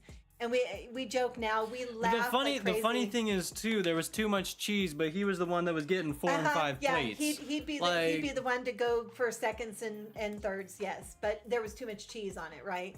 So I still would portion, and that did really good. So when those failed, those last two, so portioning was the reason why I have been successful 3 times in my life. The first time, the reason why it stopped was because I needed accountability and I didn't have it. I didn't have a lot of friends. I had moved to a little bit different part of town. And so I got engaged and married to him. And so it was more like with his friends, right? And I wanted somebody to work out with, and I put all my energy into my ex-husband, and he wanted to work out with the guys. And so I think he wanted me thin, but he didn't want to participate in making sure I was healthy. So he just literally said, you don't motivate me. I can't go to the gym with you. I need to go with a dude. So at that point, I just said, well, who cares then? Why? Because I think what happened was I was trying to stay thin and healthy for him. And that was the wrong reason to do it. It should have been for me. You got to do it for you. But I was very young and impressionable and, dumb. And so that ruined me for a long time. And that's where some of the diets, and I'm on a diet and tried. And then about 15, 16, I felt really heavy. I felt like I was having some health issues, but it was like short of breath or ankle swelling or some of that stuff. But I didn't think my blood pressure was high. I wasn't having like chest pain or nothing like that. And when he wanted to go to the gym is when we went to the gym. We were very consistent. But what I would say was it wasn't the nutrition that was as consistent as it should be. It was the gym. So then as soon as something happened in my life that made him busier, and I had to invest into getting him into like his college classes, because he went half-time in high school as well, we stopped going to the gym. And as soon as that happened, down goes my progress, right? So if anybody wants to know then, well, what's made this one successful? I'll tell you, aside from everything I can tell you, nutrition, exercise, sleep, whatever, it's choosing to make yourself a priority. Choosing to make your health a priority. When you choose that, that's when what you do will be lifelong and sustainable, because you have to choose you. Okay? Amen. In order to be good for him, for his sister, for you guys, for my job, for anybody, you got to do it for you. I have to do it for me first. When I put my nutrition first, when I exercise, I'm better for them. And that is the number one key, is to do that. And then from there, the nutrition, the exercise, everything kind of falls into place. So with that knowledge, question number 3, how has your outlook on food changed over the last year? My outlook on food really, Oh, I am goodness. so sorry. You're good. I didn't realize it didn't have an edge there. You're good. Okay. Yeah, we don't want to get on the keyboard. You're all right. You're all right. Okay, can you grab that? Okay, a little bit of a water spill. Hold up. We're good. We're good. We got to throw the comedy in there, right? This was Okay. scripted. This, you know what I mean? Yeah, we planned it. We planned it. Okay, so how has my outlook, do you want to get a towel or something? Yeah. Okay. How has my outlook changed over the last year? Well, so because I had a year ago in April gone to the cardiologist after 2 years of really struggling with high blood pressure, chest pain, palpitations, all this kind of stuff, just not sleeping well, and realizing that I was overweight and I didn't feel good. And I knew I had to do something. And he confirmed it when I went in there, and he's like, "You need to lose weight," is what he said. So my outlook really came to, okay, I've got to deal with my nutrition and I have to deal with a lot of other things. He didn't really focus as much when he told me about, exercise. We know that's important, but my outlook on nutrition has changed in the fact that I realize how much more important nutrition is. So I don't know if you guys have heard the saying that I've heard a lot is you can't out-train a bad diet. So you can't eat bad and then go work out and think you're going to be healthy, because you're not.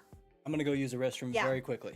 So my outlook has changed where it goes hand in hand, but I realize that I need to eat balanced meals, healthier meals, looking for healthier options, understanding the portions and the amount that I need to eat, trying not to overeat, but also making sure I don't undereat. That's been really, really important. So my focus on the nutrition has been away from thinking that I'm on a diet and really focusing on fueling my body for health, for lifelong sustainable health, which I don't really think I've had that mindset the whole time. I just would eat because you're supposed to eat. We all know we have to eat. We know that, but you just eat to eat, right? Now it is mindfulness about what goes in my mouth. How is this going to help my body? That's really where my whole thought process changed. Is this going to make me feel better? Is this going to further my goals? Is this going to build muscle? Is this going to help my digestion? Things like that. Again, with that being said, it doesn't mean that I, want to eat some Oreos and I go, "Oh, this is bad for me." I don't do that because I can tell you that that's where that negative mindset is. So I will eat some Oreos. I'll crush some into like a dessert I'm making. I just won't eat the whole bag. So my mindset has changed where it's like, you're not going to eat the whole bag, but you can grab a few and eat them. You have to be able to do that so that it's sustainable, and just knowing what you can and cannot do individually where you're at. And what I've learned through all of this too is in talking with my coach partner, who has helped me through this, is saying new goals require new strategies.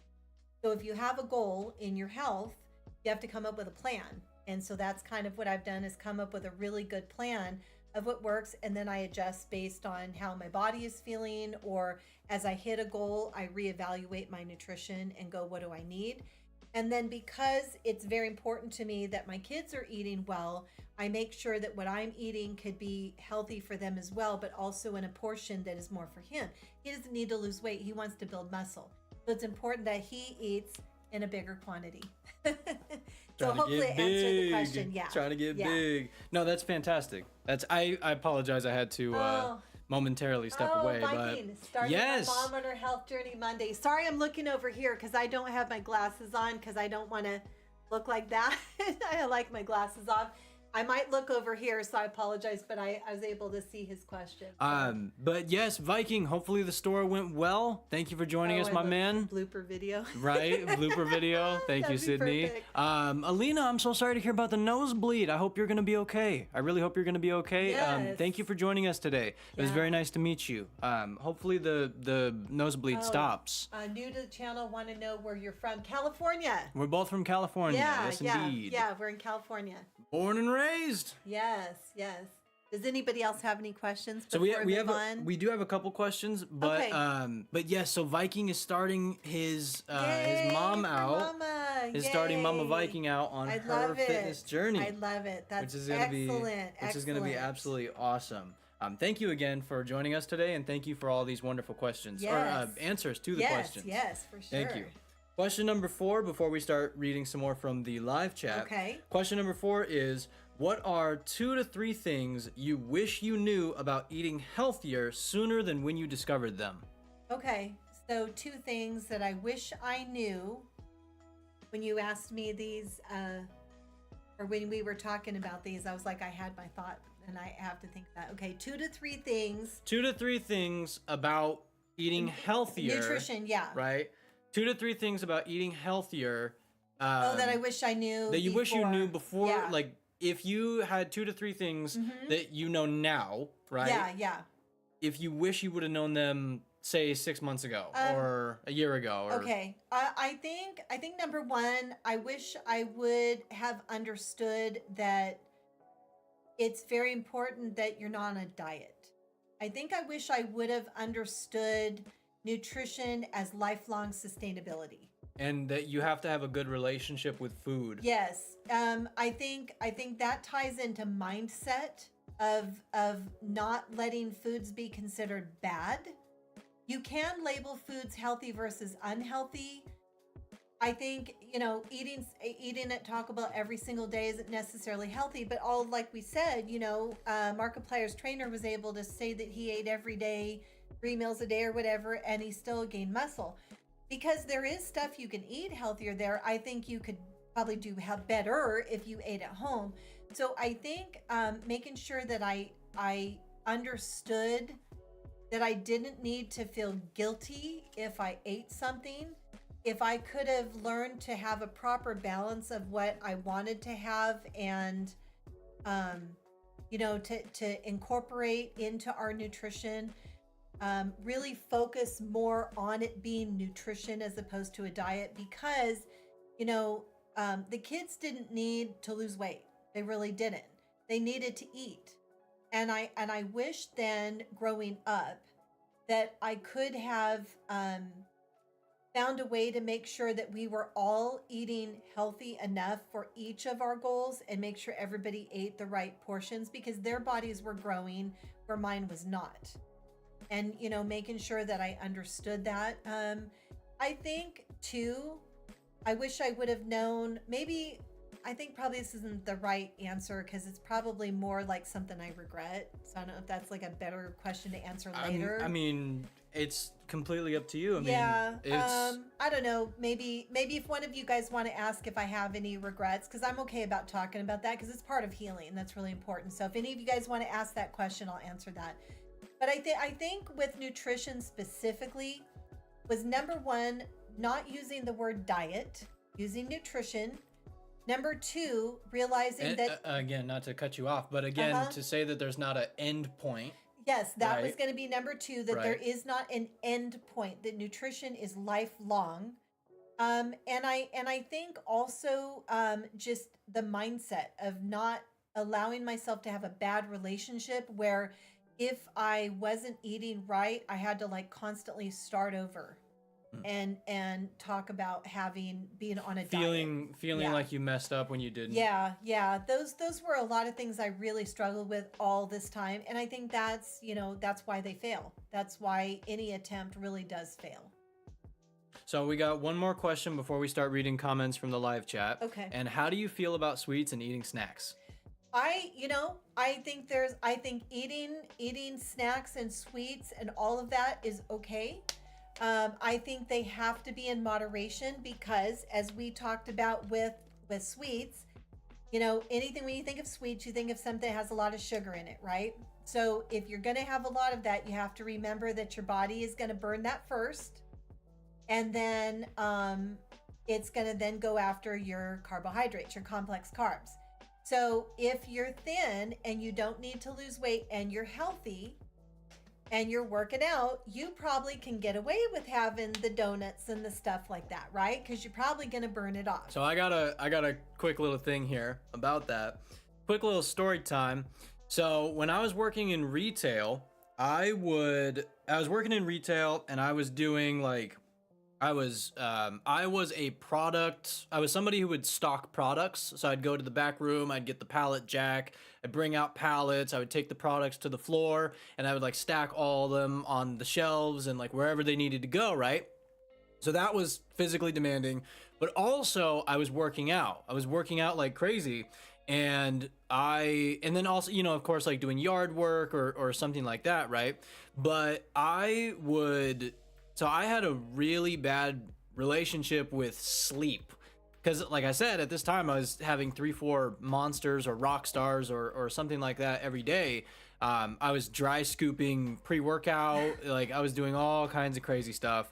But I would basically, because I couldn't sleep, my gym opened up at 4 a.m.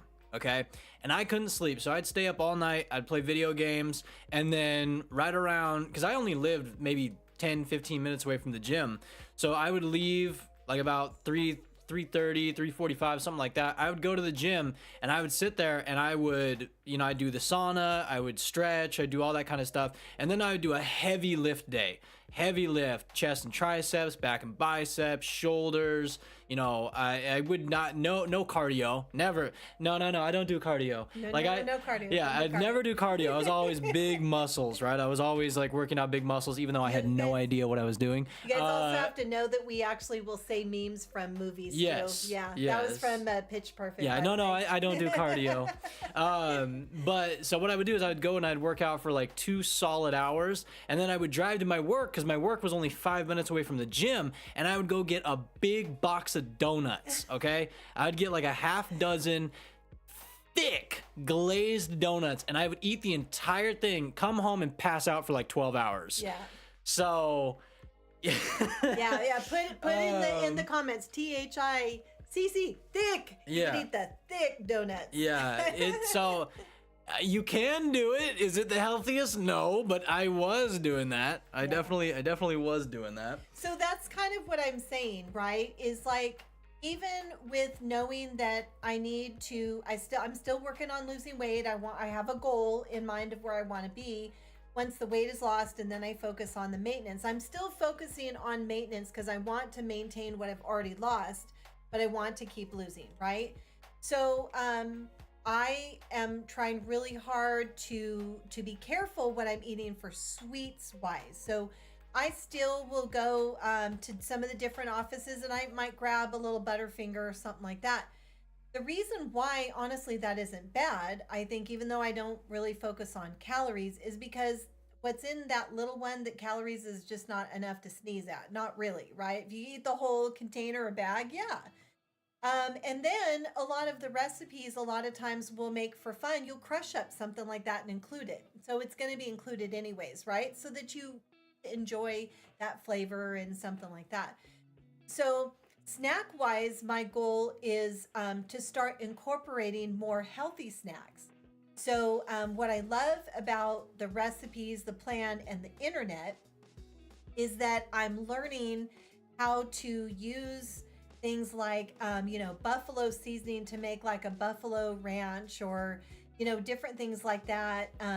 Like I follow one gal on Instagram who will take shredded chicken, and she might put some buffalo seasoning, or she might put like a little bit of like Laughing Cow cheese with a little bit of bacon bits and kind of make it into this like little kind of paste, whatever you call it. And then she'll wrap up them in a tortilla and put it in the air fryer, and now you've got these little like taquitos, right? And they're healthier.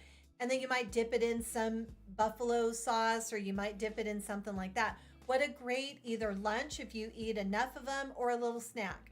So I think snacks are great because you can eat healthy snacks, healthier, right? There's chips out there that are lower in calories, lower in salt, lower in fat. So there's a lot of things you can get to still snack.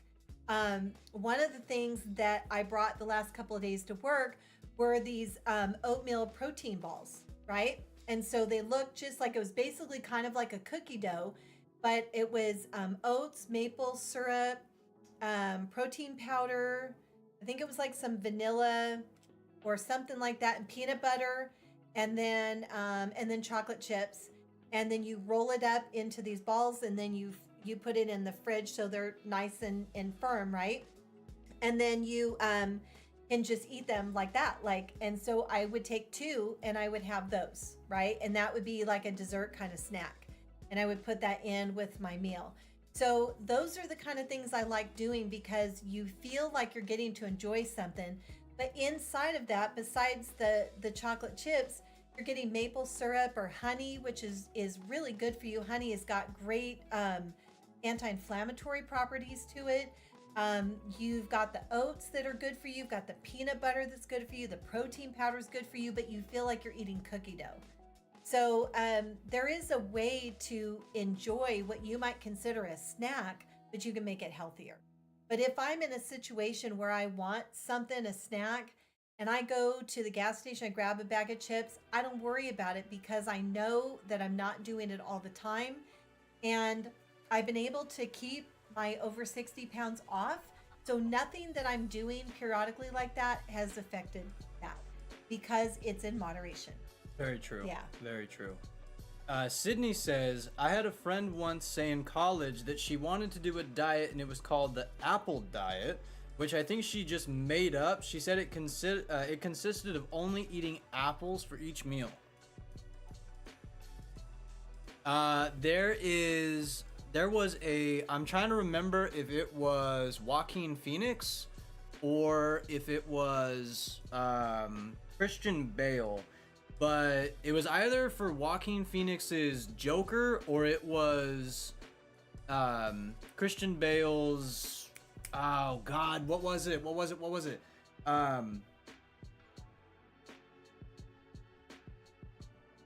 I think his role in The Machinist. I think that's what it was. His role in The Machinist.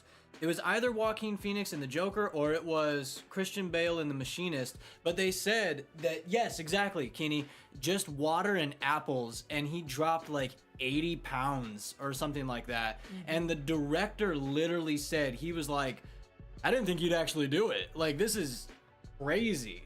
But the thing is, he said he ate so little that he entered this like state of mind where it was Christian Bale. He entered this state of mind where he literally would just read all day. He wouldn't do anything else. He would just sit there for hours and just read. He said basically by taking all of the like power out of his body, it put all the like power into his mind, and all he did was just read and read and read and read and read. And he said he can't do that now, and he thought it was definitely pretty crazy, but he said he was up to the challenge. But yeah, in X amount of months, he lost like 80 pounds and was like almost like, what's the word? Malnourished. Yeah, like malnourished. Like he was like skin and bones. Like crazy. The commitment to the role is insane.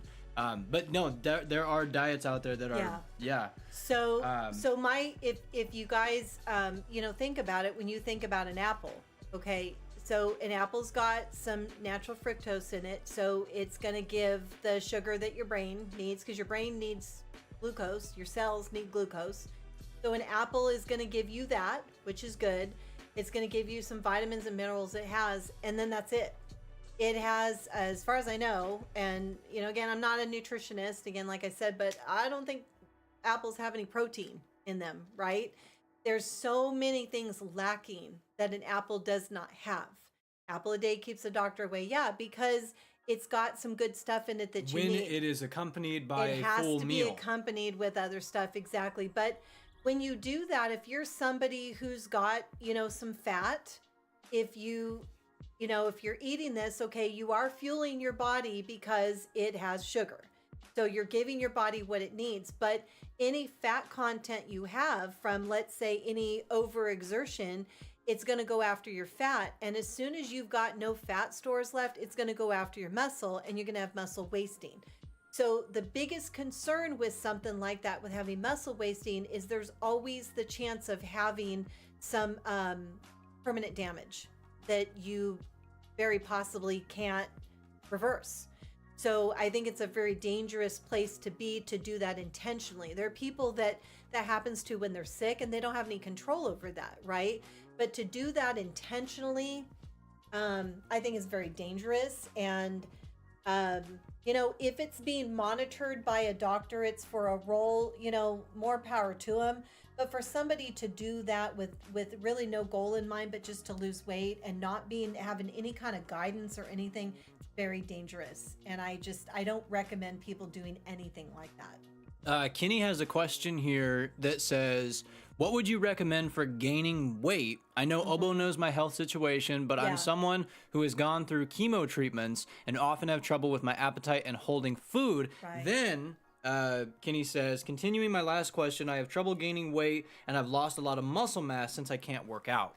So, I guess one question then I would say is, do you still get nauseous now? Like, do you still have a loss of appetite now? And can you eat bigger meals, or do you only do well with like a small meal? Because I think that would kind of help. I think what would be important is obviously within your tolerance would be to make sure it's really balanced and things that aren't going to upset you. Hopefully, you'll have to obviously tell Obo or let me know if you have a nutritionist that or a dietitian that is helping with what would be good for gaining weight. But generally, they have a certain amount of calories they want you to be on that would be over what your normal body expenditure would be. And then I'm sure they would want you having a lot of protein for your body, what's important, and making sure that not just the protein, but you're getting a good amount of carbs in for energy, that you're getting, veggies and fruit and all that kind of stuff. So really just would depend on how much you could eat and what you can tolerate. Because I know that when you feel sick to your stomach and you're nauseous, there are certain things that can make that worse. I think as a nurse, what I would say is if you get nauseous, do they give you any nausea medication? Because we have had patients that really do want to eat. I have had patients that want to eat and they're very nauseous. So usually what we try to do is address the nausea and say, instead of taking a medication when you feel nauseous, take it on a regular basis to get ahead of the nausea, and then try to start introducing food and try to eat a little bit more, and just making sure that you're eating really whole and healthy foods that can help put some of that weight back on. And Viking is saying you would want to go for nutrient-dense food. Yes, absolutely, absolutely. So like what some of the people will do if they really want something that has a lot of protein, again, I would suggest in this situation that you have a dietitian or a nutritionist who can help guide you because they're a specialist in this. But I think things like your premier proteins or, some of those like shakes are really good because there's a lot of protein in it. You obviously want to make sure that the ingredients in there are not going to upset your stomach. So again, that's really important. And then just making sure that you're very balanced with your food, that I don't know, like I'm sure Viking I know knows this, but like if you're looking at like protein content, you'd be maybe surprised to know that a chicken breast has a lot more protein in it than hamburger meat does. And Stidge was actually saying you want to go for like if you're going for like high proteins and stuff like that, you want to go for good proteins, where turkey would be one of the highest ratings for yes. high protein that's good for you. Yeah, I think I saw somewhere that, like, I don't know if it's the chicken breast, the whole one, because I usually cut mine in half because they're really thick and they're hard to cook through. So I usually will cut mine in half. And I think one of those before you cut it in half is like 35 grams. That's a lot of protein. Yeah, that's a lot of protein you can have in a meal. So if you can eat half of that, you've got 17. And then you can add, a salad. You could have like maybe a protein shake if it's obviously not too much in it. Get some fruit in there, get some grains in there, that stuff is all really important to like help gain that weight, and doing it over time too, because just like losing weight should be over time, I think gaining weight, you want to kind of do that over time so what your body can tolerate too. True. Sydney says, what do you think about energy drinks that are listed as healthier, no sugar, low to no calories? Obviously, they still have caffeine. Like you have the Rock's brand Zoa. Mm-hmm. You have, what do you call it? You have, I think they got Celsius. Mm-hmm. Like there are energy drink brands out there that have caffeine, but they claim to have no to very little sugar and calories. Sydney wants to know what you think about those. So as you know, when we were talking about energy drinks, both my daughter and Obo were on Monster Zero, the white one.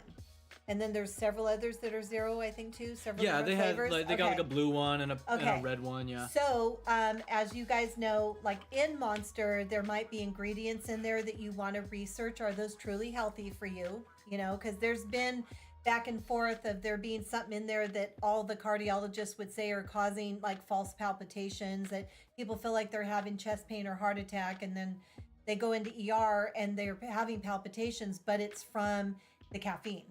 So sometimes people just overdo it. So number one, I would say that if it's zero sugar, the good thing with it being zero sugar is that you're not getting more sugar than you need if you're trying to like lose weight. You don't want to have all that excess sugar. And so that's a great thing. Okay. But in order to be zero sugar, they have to add something in there to make it zero sugar, which is sucralose. It could be an artificial sweetener. So you really want to research the artificial sweeteners because they are being tied to a lot of problems. And so again, it is in moderation. Sucralose has been tied to a leaky gut. So I think, you know, I couldn't really say. And what's the saying actually? Your gut is like your second brain or something like that? Absolutely. Yeah. Your gut is your second brain. And so if you are not fed well and your gut isn't working well, it can actually lead to like your depression more, your anxiety more. Think about it. If you guys are hungry and you get the I'm hangry, how many people get hangry and you're mean, you're grouchy, right? Because you don't feel good, because those hormone levels and those things that come from your gut being out of balance, they affect your mood. And so that's really important to make sure that your gut health is well. So you have to be careful with the artificial sweeteners. That's really important. Some of them are just tied to general not good health, to gut health. Some have been tied to blood clots. So even like I'm real big on stevia, but I have to be careful with stevia. Monk fruit has erythritol in it. There's been some thought of that having some blood clot issues. So I'm doing my own research to be careful. Where a lot of thought has been is that even though it has sugar, there's been a bigger focus, and my plan focus is more on using things like they'll use stevia, but they'll use organic cane sugar. They will do chocolate chips, cacao, they'll use that. They will do honey and maple syrup. So in a lot of like some of those desserts, they will put fruit, natural sugar in it, for the sweetener, and they will also put in honey or maple syrup. Now, for someone who's a diabetic, that can be a challenge because that might be more, glucose than you need, and then you've got to deal with your insulin level, so you have to be careful. So anybody, again, like I prefaced, because I said I'm not a nutritionist, it's very important if you have any health issues, it's very important to go to a dietitian or a nutritionist to help get what is really best, because they go to school for that and they study it.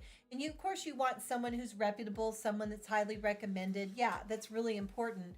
But that's really important. But on the aspect of that, you have to look at the caffeine level, like how much you're having. You have to look at the artificial sweetener that's in there.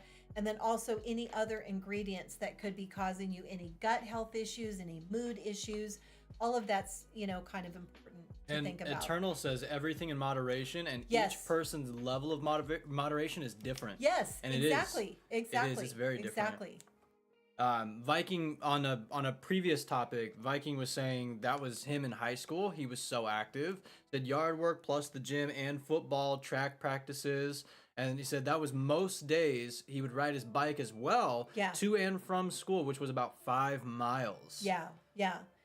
Yeah, and that exercise is very important. You can't negate how important the exercise is. And then your good nutrition has to go along with that. So the exercise, like, Viking doing that much is great.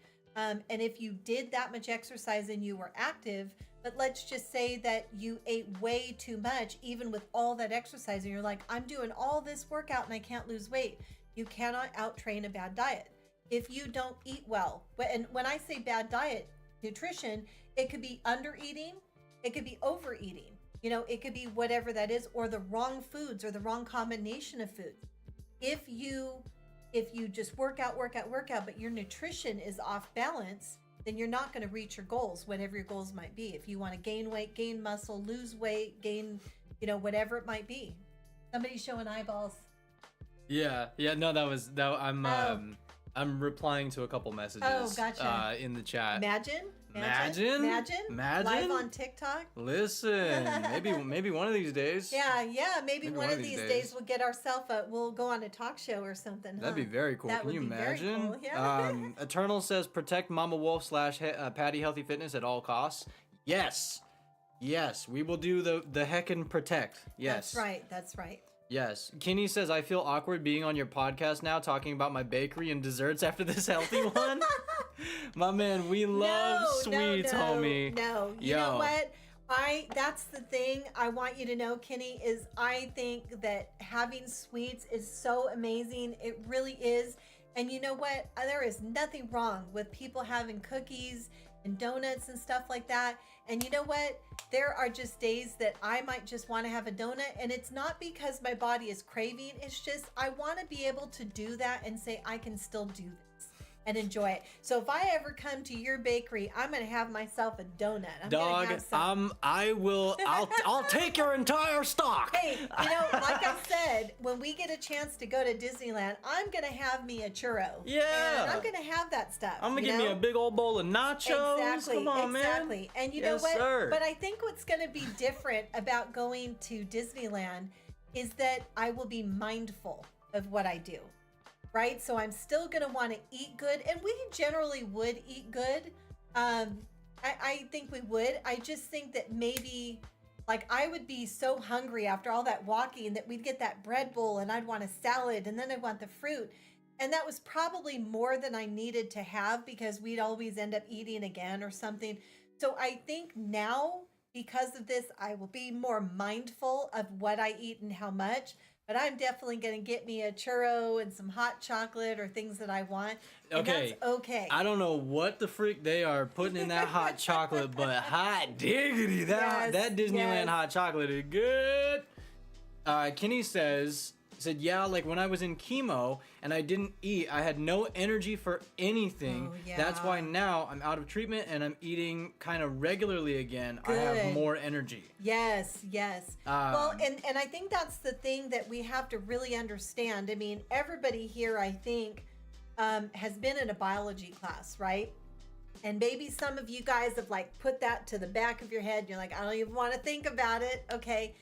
But if you think about our very most smallest part of our body, of the cell, in order for the cell to grow and do all those functions that it has to have glucose. 2 of them in order to make it. 2. And in order to do metabolism and all that kind of stuff, it has to have glucose. And glucose is that energy level. Yes, our muscles need protein, we need the grains, we need all of that. But the very source of our nutrition is glucose. And the preference of having the glucose is going to be in the form of a complex carb. That's really better for you than the sugars. But our body needs that. If we do not fuel our body with good food, we will be tired. If you guys have ever had a headache because you haven't eaten, your brain needs so much glucose. I don't think we realize how much we need. I think somebody said somewhere, I read, and it was from a dietitian, that your brain needs like 100 to 120 grams of glucose daily to focus. Now, if you think about that, yes, to function. Oh, okay. Okay. Now, again, I was like, just to focus? Yeah. I'm not sure if that's like, I would think it's legitimate, but again, like I said, I'm doing my research. But if you think about it, though, you might say, oh my gosh, where that's going to come from. But if you do choose to look at food labels, you'll find that there are carbs in everything we eat. Everything we eat. So if you remember, you gotta lay off the bread. Yes, that's right. And the cheese. No bread, no cheese. Yes. right? Yes. But Sydney did say if you have the loaded potato, you gotta put extra cheese. That's right. You have to. Just, Extra I'm cheese. sorry. Come on. It's a loaded I'm sorry. potato. Are you kidding me? That's right. You gotta You put the gotta put bacon on the bits. cheese. You gotta put the sour cream. Come on, man. Yep. Come on, man. Yep. Gotta load that thing up. Well, now what I'm doing is really cool is I'll do cheese, but one thing I've done, and I don't know if you guys ever want to try this, and it takes some getting adjusted to, but instead of sour cream, I'm using plain Greek yogurt. And then Listen. I know it sounds disgusting, but bro, it's not busting down. Yeah, it's different. Listen, it's different, when my but it's mom good. told me she put yogurt in the casserole, I was like, "Are you crazy, dog? It tastes just like sour cream." I'm dead serious. Yeah, I'm dead serious. Yeah, so what I do is I'll put some hot sauce in it, or some buffalo sauce, or I'll put in like powdered ranch or like taco seasoning, and it's got a really interesting kick. It really does. It's cool. So Kenny says, I did have a question I asked above. What do you recommend for gaining weight for someone who went through chemo treatment and eating regularly, but not regaining any of the weight back? Said, every now and then there's days I can do regular meals and days where I can't. Yeah. It's been almost 2 months since my last treatment ended. Would you... Well, so I guess the question I did want to ask off of that maybe he can answer if you could see is, do you have a nutritionist who's given you any meal plans or anything? Wait, we're repeating? Wait, is there an issue with the audio? Are we good? Repeating. Hopefully all the audio is good. And Nikki, thank you. Nikki, thank you very much for the lurk. I appreciate you. Thank you. What you were saying? Is there a nutritionist that has given some meal plans or done any kind of recommendation as far as like how much to eat and like how to, what to eat when there's nausea or you're not that hungry or anything? Is normally, from my experience, like when I've read over like medical notes for some of our patients, we'll usually see if there's a weight loss issue, a need to gain weight, that you'll see notes from the the speech therapist usually comes in to do swallow evals, because I do deal with people that have trouble swallowing, but we'll also have someone that will talk about nutrition and how much like they need to eat and stuff. So if you have that, I think like Viking said, anything nutrient dense is important. So if you're having days, let's say, where you're like, maybe you know that you need to eat, but you're not really hungry, that's probably a good time for like a protein shake. If that would be, approved by the doctor, approved by and there's a lot of those too. They have you have Ensure, you have what is it? Well, the Premier Protein, like I said, is really good. That's what Premier Protein. Yes. The reason why that one is really good is because diabetics can get that one, but that does have the sucralose in it. So that's the thing, is to still also kind of, look more. The sucralose kind of thing they talked about came out more. And I'm kind of assuming this is more of an issue if you consume it too much. I'm kind of hoping, because we loved Premier Protein, man. We loved it so much. It tastes good. The flavors are amazing. Fanny, my man. Fanny. Hi. Fanny, welcome in, brother. But I think it's more probably just in moderation to make sure that you have those. But I love the flavors, and I think for people who know that they want to have something to eat, but maybe they just don't really feel like having a big meal, then a shake like that would be really good. To have a shake to make sure you're getting your nutrients, because it has so much in there, the vitamins, minerals, the protein. It's probably got more of a healthy carb. I think a lot of them will have fiber in, which is really good. So those kind of shakes would be really good. If you're wanting something that's got some density but it's a little bit lighter, you could always do like a Caesar salad if anything's not going to bother you too much, and get the chicken in there with like the veggies if like the veggies aren't going to bother you. So I think what I have found for myself in weight loss, so this would kind of be a reverse of weight gain, is that if you when people say they want to eat but they can't eat a lot, we'll usually recommend a lot of small meals. Right. Like every couple of hours, eating something. Instead of having 3 big meals, have maybe 6 small to medium meals. Another thing that is really good that I've seen a lot of is the overnight oats. So yes. Okay, so I was going to tell you that Yes. There's lots of good recipes for overnight oats, and oats are so good. I think they really help your stomach. So you can get these really cool containers, and then you will put like a cup of oats in. You'll put some almond milk, and some people will put some yogurt in, maybe like one that's sweetened or whatever, and or not. They'll put some honey in there or maple syrup, and then they'll add fruit, and they'll put it in the fridge. They'll mix it up really good, put it in the fridge, and then in the morning when you wake up, you have this overnight oats, which is gonna, or and you can add some protein powder in there too, like some flavored Right, and you can put like powder. blueberries in there and all kinds of great stuff. And so now when you eat that, you're getting a really good complex carb with your oats. You might get some protein powder in there. If you put some yogurt in, you're getting protein, and then you're getting your fruits, right, which is excellent. So that's a really good thing to do for breakfast. And then if you want something that's kind of on the even sweeter end, there's a gal I follow, and I guess we could probably give out like her name too. Her handle on Instagram is Basic with Bales, BAI. It's like Bailey, and she makes just incredible stuff. Overnight oats, baked oats, and she'll make them with like cookie dough, Oreo, Hershey. Like she'll use that stuff, and she uses protein powder, the oats, and different things, and they're simple ingredients, like not a lot. And she'll make it where you can bake it, so then it's like a warm protein that you can eat, like a warm oat protein thing. And then she'll do like the overnight ones, which are really good. But then she's also done protein dips, like a kind of a sour cream type dip protein. She started making stuff with the cottage cheese, because that was like a big thing now, is the cottage cheese. So you take the cottage cheese and you put it in a blender or a food processor, and you get it to like the consistency of yogurt. And then you mix in like a protein powder and fruit and different stuff, and you can make protein cookie dough, those little oat protein balls I was talking about. You can make a protein dip with like chives if you make it just cottage cheese. I saw another gal who did a pizza dip, and so she took cottage cheese, but it wasn't ground up, and she put it in the container, and she put a marinara sauce on it. Okay, this is like blowing my mind, right? She put marinara sauce on it. She put pepperoni on it. She put pepperoncinis, the banana peppers. Yeah. And then she sprinkled it, and she put some cheese on it, and then sprinkled it with like some seasoning. And you kind of mix it up, and you heat it up so it's like a warm dip. And then instead of getting chips, you cut up what do you call them? Bell peppers, the different bell peppers, and you scoop it and eat it.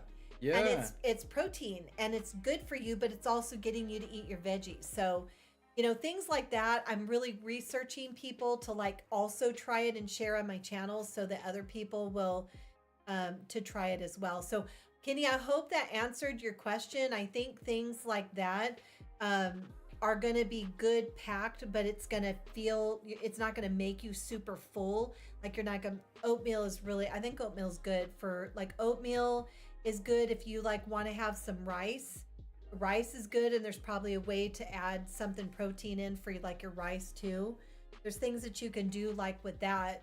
Kenny did say the taste of oatmeal does make him feel sick though. So is there a workaround? Okay, so what is the thing that Grandma used to have? Okay, oatmeal makes you feel sick. What would Grandma have? I can't remember. Cream of wheat? Yes, cream of wheat. Yeah. Yeah, grits. Yeah. Yeah, grits and cream of wheat might be. Yeah. My mom loved cream of wheat, so that was like softer and a little bit easier. So we would make that for her, and I think that would be really interesting to see if you could make a cream of wheat, and then if somebody had a recipe where you could add some protein into it. The other thing I see people do that's really cool is that they'll get the those Premier proteins, and they will make what they call proffee. So I'd never heard of what proffee is before. So they're making a protein coffee. So they brew their coffee and they put the protein in there, and they'll use like whipped cream or something else, and that's proffee. So protein coffee. So I think that if you were wanting to make maybe like some cream of wheat, instead of putting in water or almond milk, you could use a different flavor of that Premier protein. And then heat it up and make that. So I think there's a lot of options. That's a good like alteration to it. Right, exactly. So I got it. So question number 6: what is the most important piece of information you've gained from using Portion Fix? The most important. Okay. Well, obviously the name says portion, right? So it's eating food in portions, but it also is eating in portions, balanced portions. So of each of the macronutrients, balanced, Having fit enough together, having enough of the right stuff. right? But also making sure that it is based on you.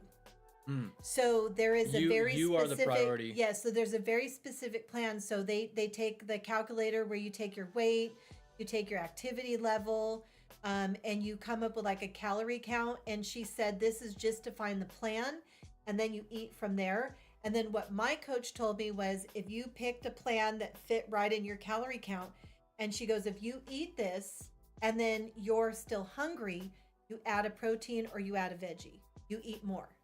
Because it might be that maybe even though in a calculated way that was right for you, if your body isn't responding and you are not hungry or you don't have energy, or you're hungry or you don't have energy, then you need to eat more.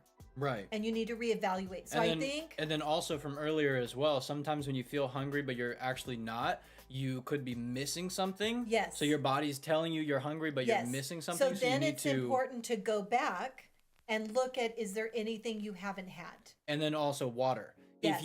If you feel like not hungry but you having like the late night cravings, to replace that with having some water instead of going and eating like a big old thing of cheesecake at midnight, you know? Yeah, so one of the other plans, because I do portion fix, but Body also has 2B mindset. And one of the things that she talks about is before every meal, if you're trying to lose weight, you should be drinking 16 ounces of water because it will fill you. Now, it's not meant to fill you so you don't eat. It's meant to fill you so you don't overeat. Right.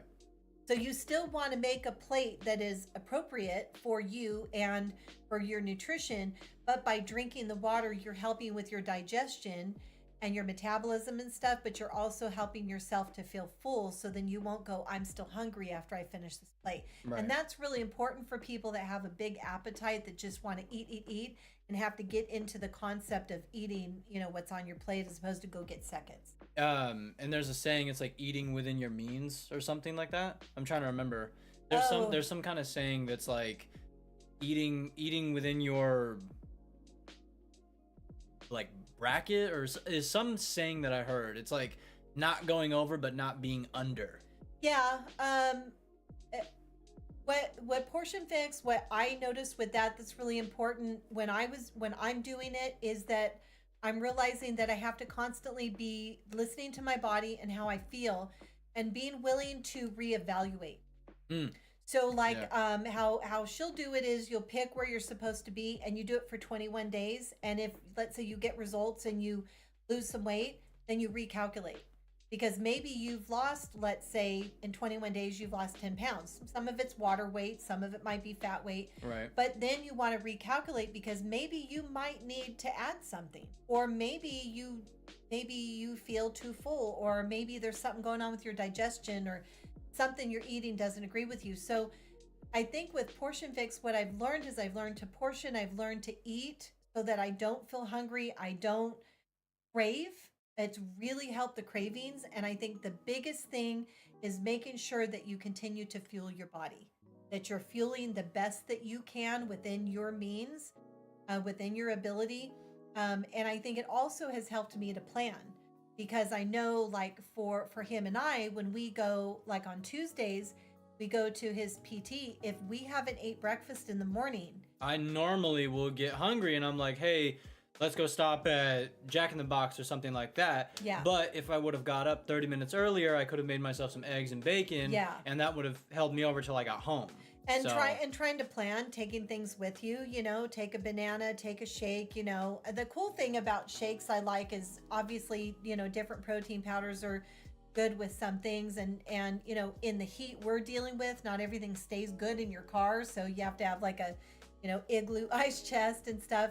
But I mean, you could take a protein powder with like some water and mix that up, or whatever, and just making sure you have that, because you're going to get hungry and then you're grouchy, you don't feel good, you don't have energy, so you're not going to have as good of productivity either. Right. So I think Portion Fix has really taught me to understand what my body needs and to eat within my means, to eat what my body is asking for, and then constantly reevaluate how I feel. How do I feel? Do I feel good? If I'm sleeping and I have energy and I'm not hungry and I feel good, then I'm on the right track. That's a great way of putting that. Yeah. Earlier, Dad Bull had said, what is your favorite meal to cook? So I said I was going to answer it here. What are 3 to 5 of your favorite high protein meals to make? So you can have like, you know, your favorite meal overall. Yeah. But what are your 3 to 5 favorite high protein meals that you've made? Okay. So I will probably tell you, and I would think that Obo would agree with me, one of the favorite things to make that we don't get to make a lot is tri-tip. We absolutely love tri-tip. It is so we good. We love tri-tip, and I make Santa Maria tri-tip, and oh my God. Tri-tip, mashed potatoes. Mashed potatoes, green beans. Oh, and, yeah. And we would do like a Texas toast. Oh, dude, get some corn. Woo-wee. Yeah. So because I love meat, anything that I will have protein wise for dinner is always going to have meat because I am very much a carnivore. I love meat. We are meat eaters, yes, bro. We are the wolf pack. Yes. So my favorites are my favorite is tri-tip, absolutely, and I will do that in with mashed potatoes, like he said. I have put it into stromboli before and made kind of a Philly cheesesteak stromboli. Yeah, stromboli is so good. I need to figure out how to make that. I've put it in, I don't know if I put it in calzones, but I probably should. So we got like pizza calzones. Yeah, but so I'll do that. And the other thing that I love doing with tri-tip is the chipotle bowl. Yes. So and what you got, like the rigatoni or like what noodles did you have in the last meal? Oh, that was a taco salad. Did I make a taco salad? No. The meal prep. Oh, that has the noodle. It's got the noodles, the green beans, the. Oh yeah, that was basically like a marinara bowl. Okay, bro.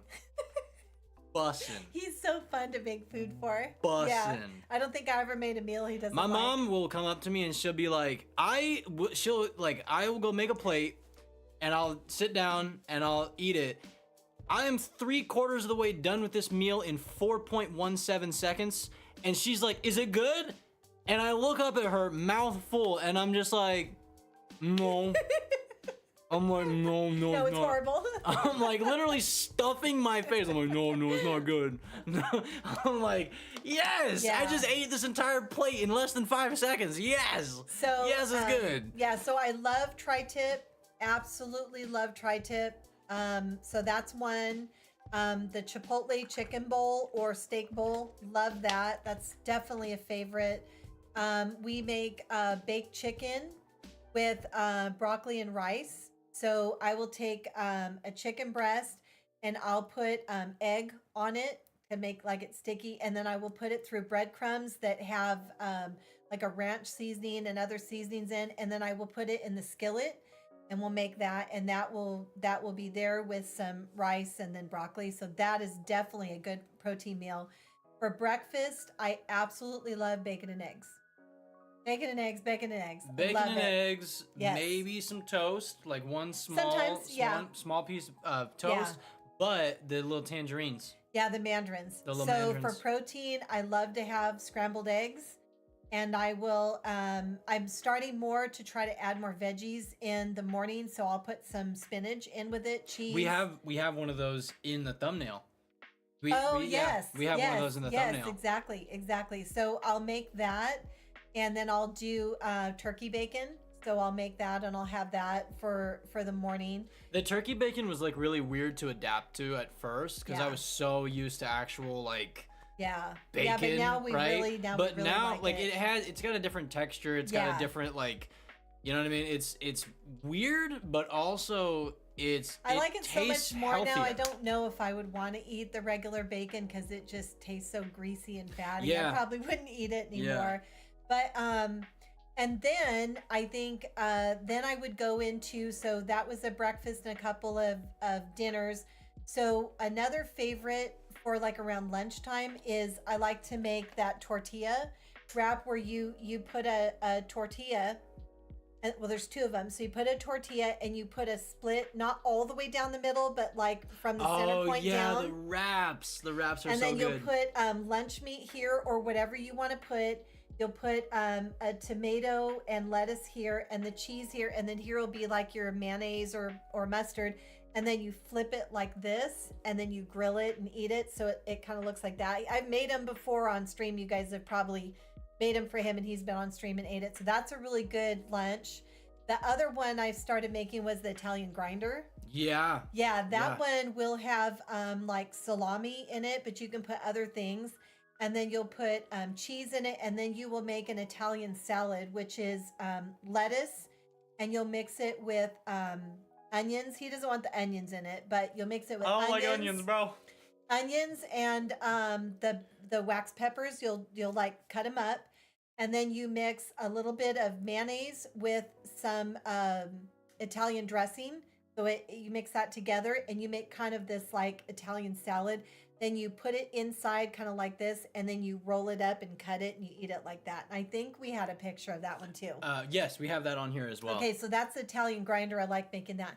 Then for dessert, if I want something protein. We got like 5 desserts. High protein for dessert, I will make something with my shake powder. So I'll make a shake. There's like different ice creams and stuff. I'm still working on getting good at them. But I also love cookie dough.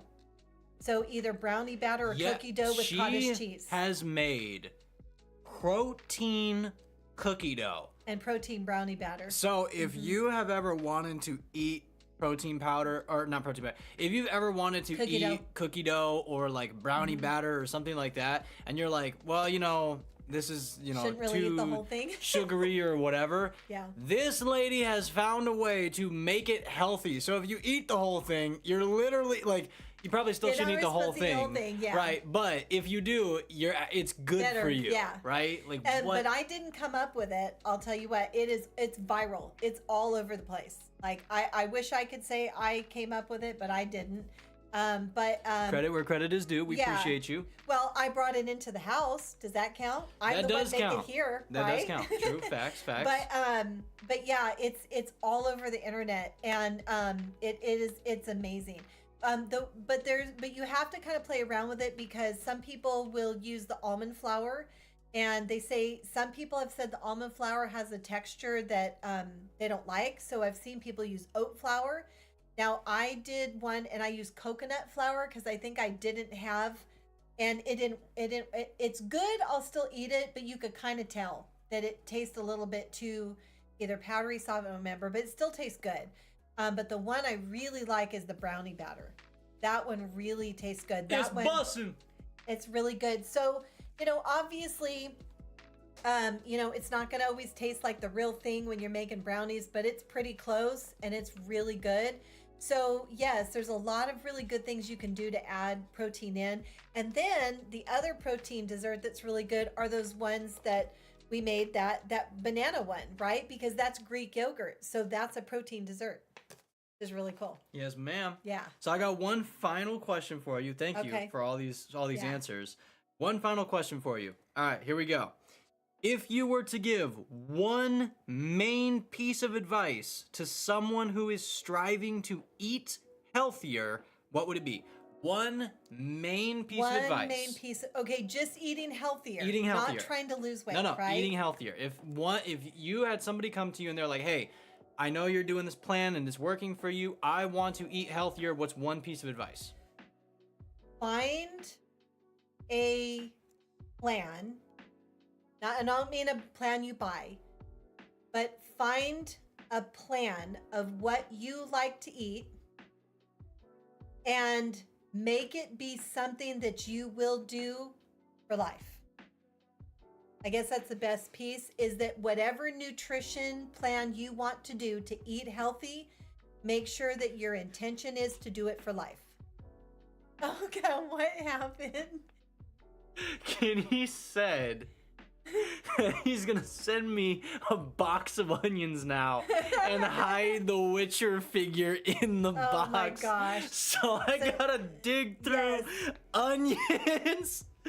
Oh my god, I would have to shower so fast. I'd be like, dude, I cannot do onions, man.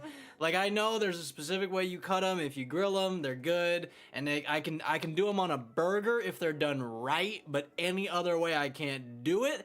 And the power and the stench of it, like, it hits you from 10 feet away, man. My mom was cutting onions, and she didn't cut off the end, and she didn't rinse them so that they get rid of the bite. Dog, I walked in the kitchen and I was like, damn!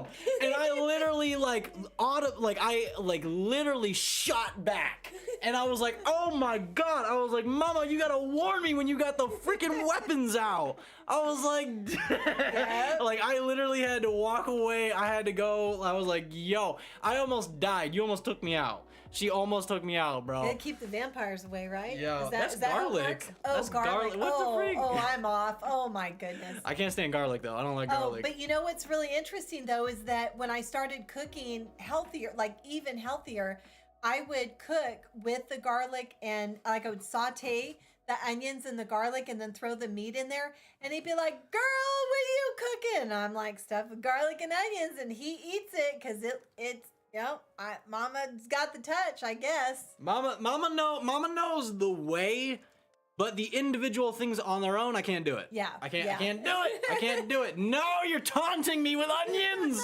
No. All right, man. That is all the questions I have for you today. Thank you very much for joining us. Do we have any other questions? Mama Wolf, I appreciate you so much. Dap me up, G. You are a freaking wonderful guest. 2 episodes in, baby. Let's go. 2 episodes in, 5 episodes in total. Thank you very much for joining us. Now I'm gonna do this like Sean Evans.